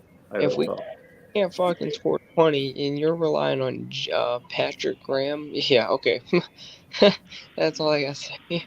Okay. Especially against the Chargers, who Dustin and Sergio and I just went Very through their stats yeah. earlier. Like, the Chargers are like a top 5 offense right now. People can, because we're Raider fans, we want to shit talk the Chargers, but in all honesty, they're a top 5 offense right now. And look how much we struggled against the Bills. The Bills have arguably a worse offense than the Chargers right now. So, like I said, I already came out and said, like, don't be surprised if we play like how we played against the Bills. We might have 50 put against us.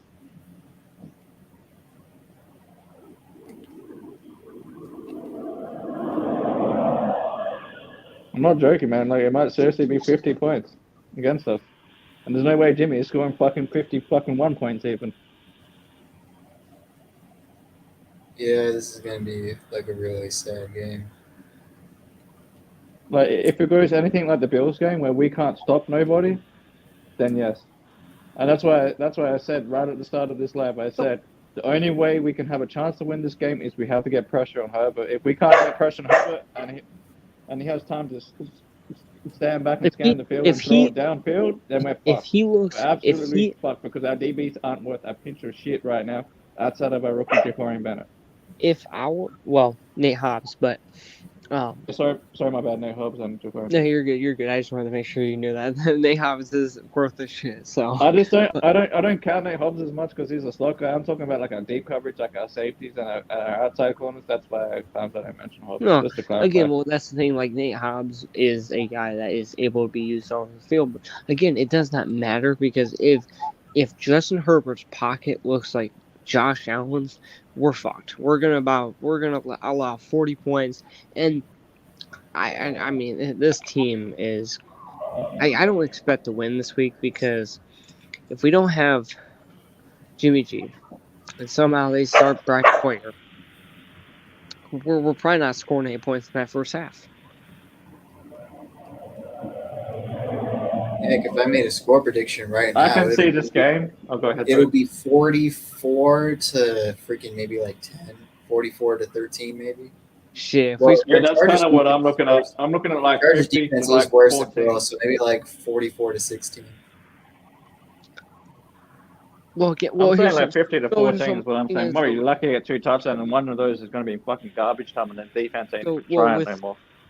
Well, Sergio, I was gonna say though, does it really matter if their defense is worse if we have Brian Hoyer out there? Yeah. I mean, I already said if Brian Hoyer is a starter, I'm not watching the game. That's literally a waste of time. Yeah, I'm gonna find I'm something. not waking up at 6 a.m. in the morning to watch it if he's starting. Fuck that.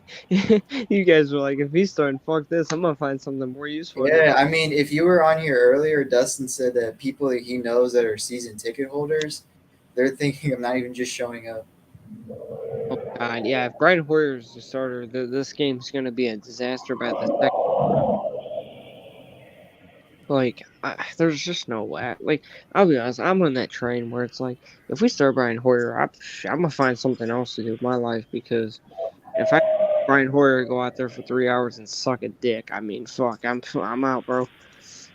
Heck, if Brian Hoyer is a starter for this game, then that means whenever Jimmy gets like a season injury for the rest of the season, I'm just gonna do college scouting. Like, yep, I don't care about the win at this point or the loss. Like, What if they were to roll with nah?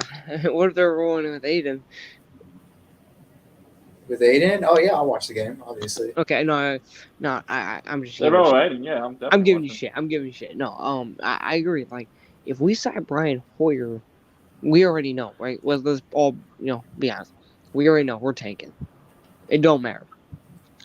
But if we can go out there, because I truly think at some point, right? Let's be real. We already know what Brian Hoyer is. If Jimmy was out for the rest of this year, at some point we would lose. Well, we would start losing money as a team if we start Brian Hoyer. I think that the front office and everything, they would know that kind of thing because that's something to note. Like, they wouldn't want to start. There's no way they would start Brian Hoyer for the rest of this year. There's no way they wouldn't be like, yeah, ain't no Connors gotta get a chance. There's no way.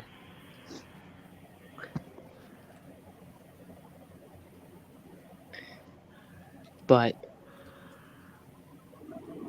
yeah, this week's game could be an ugly one if we have Brian Hoyer. It's going to be an If ugly Hoyer's one. starting with a tank job like what Miami did back in the day to get to and like what fucking the Bagels did to get Joe Burrow. Yeah, because then we'd be doing it for another Probably top. for But it wouldn't surprise me if we did. I mean, I'm not going to say it would.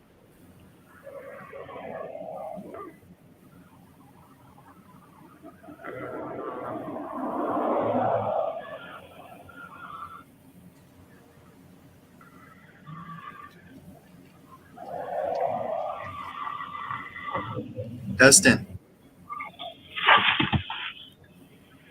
you sleep? Is he not there? What happened? Oh. Nah, he was sleeping. What? Nothing. He's giving you shit. He said you were sleeping. No, I'm fucking sitting over here on the fucking side of this motherfucker. Shit. Not gonna lie. I don't know, man. There's a lot to determine, especially for. We'll have more to talk about on the fucking. Pre-game show. There's a lot to be determined about this team. So, I mean, we got a lot of good young talent not being used right, dude, not being put in the right spots, things of those factors. So, fuck, man, I'm fucking beat.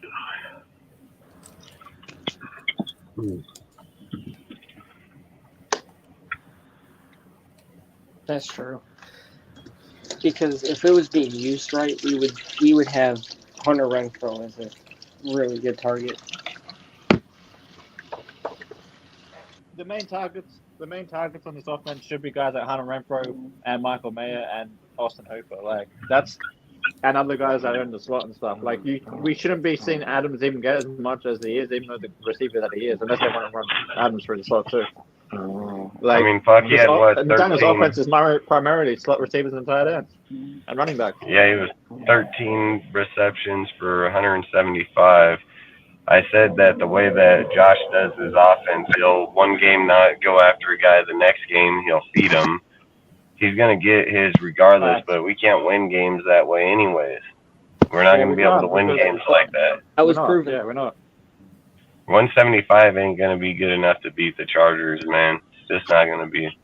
Well, no, because wait a minute. Those kind of stats, they were proven not to get us wins last year.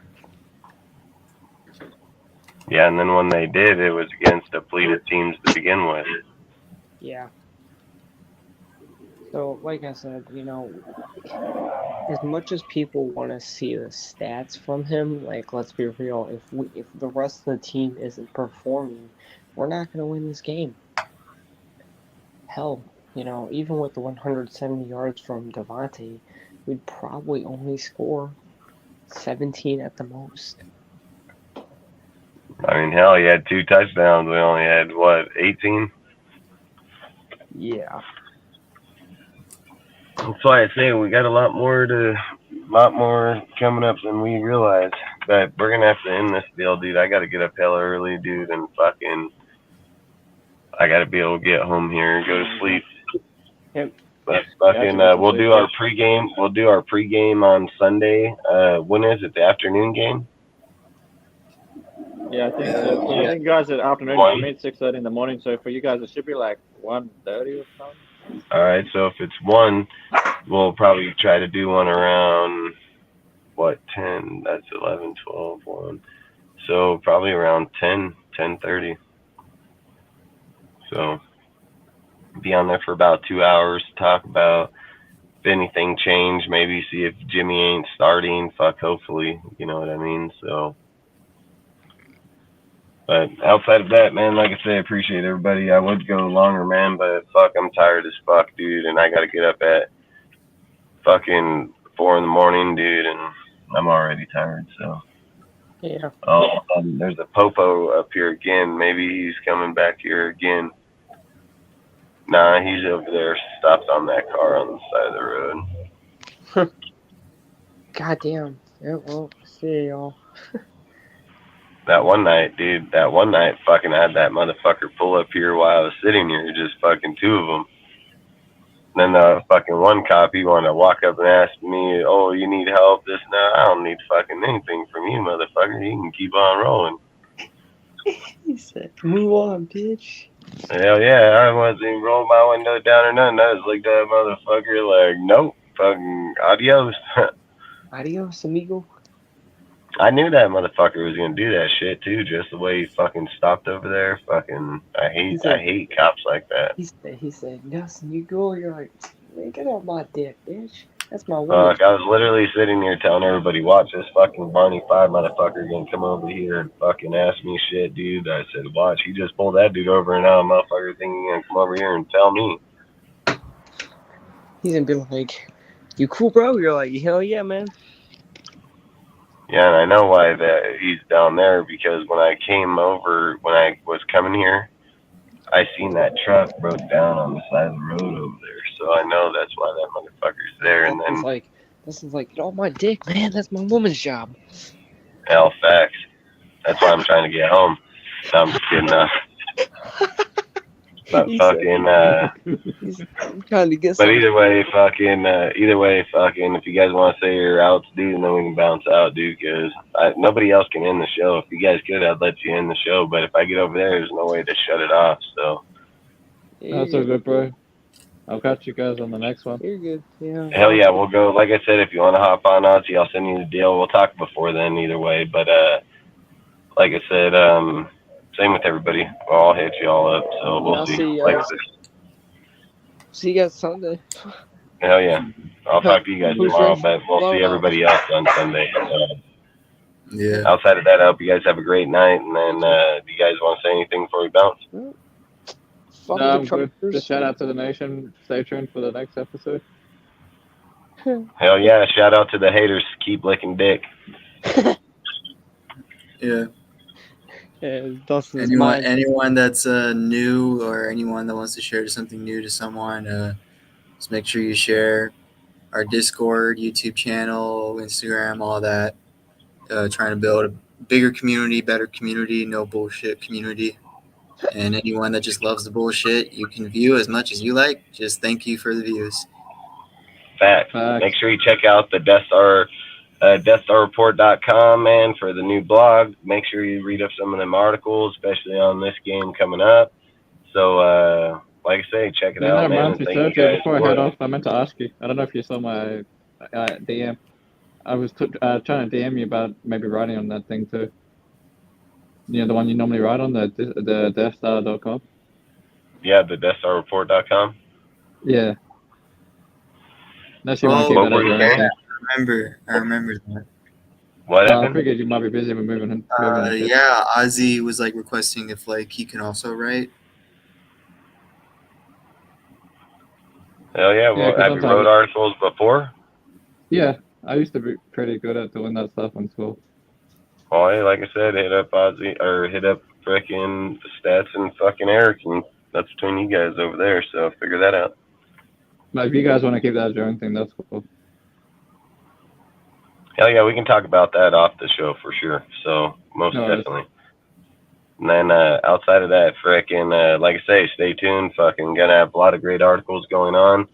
And we'll go from there, man. So like I said, like you got the links inside the frickin' chat. They'll be inside there from the Nightbot, everything. Like I say, join the Discord, join anybody's YouTube links or anybody's Instagram or so on. Everybody on this panel or anybody that we support or follow are pretty much on there. So like I said, feel free to follow whoever you want.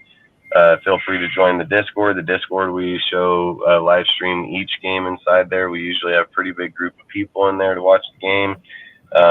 So like I said, yeah, feel free to follow us on any deal. And outside of that, I hope you guys have a great night. You too. Have a good night, y'all. Hell yeah. Peace out. How you doing, guys? Peace.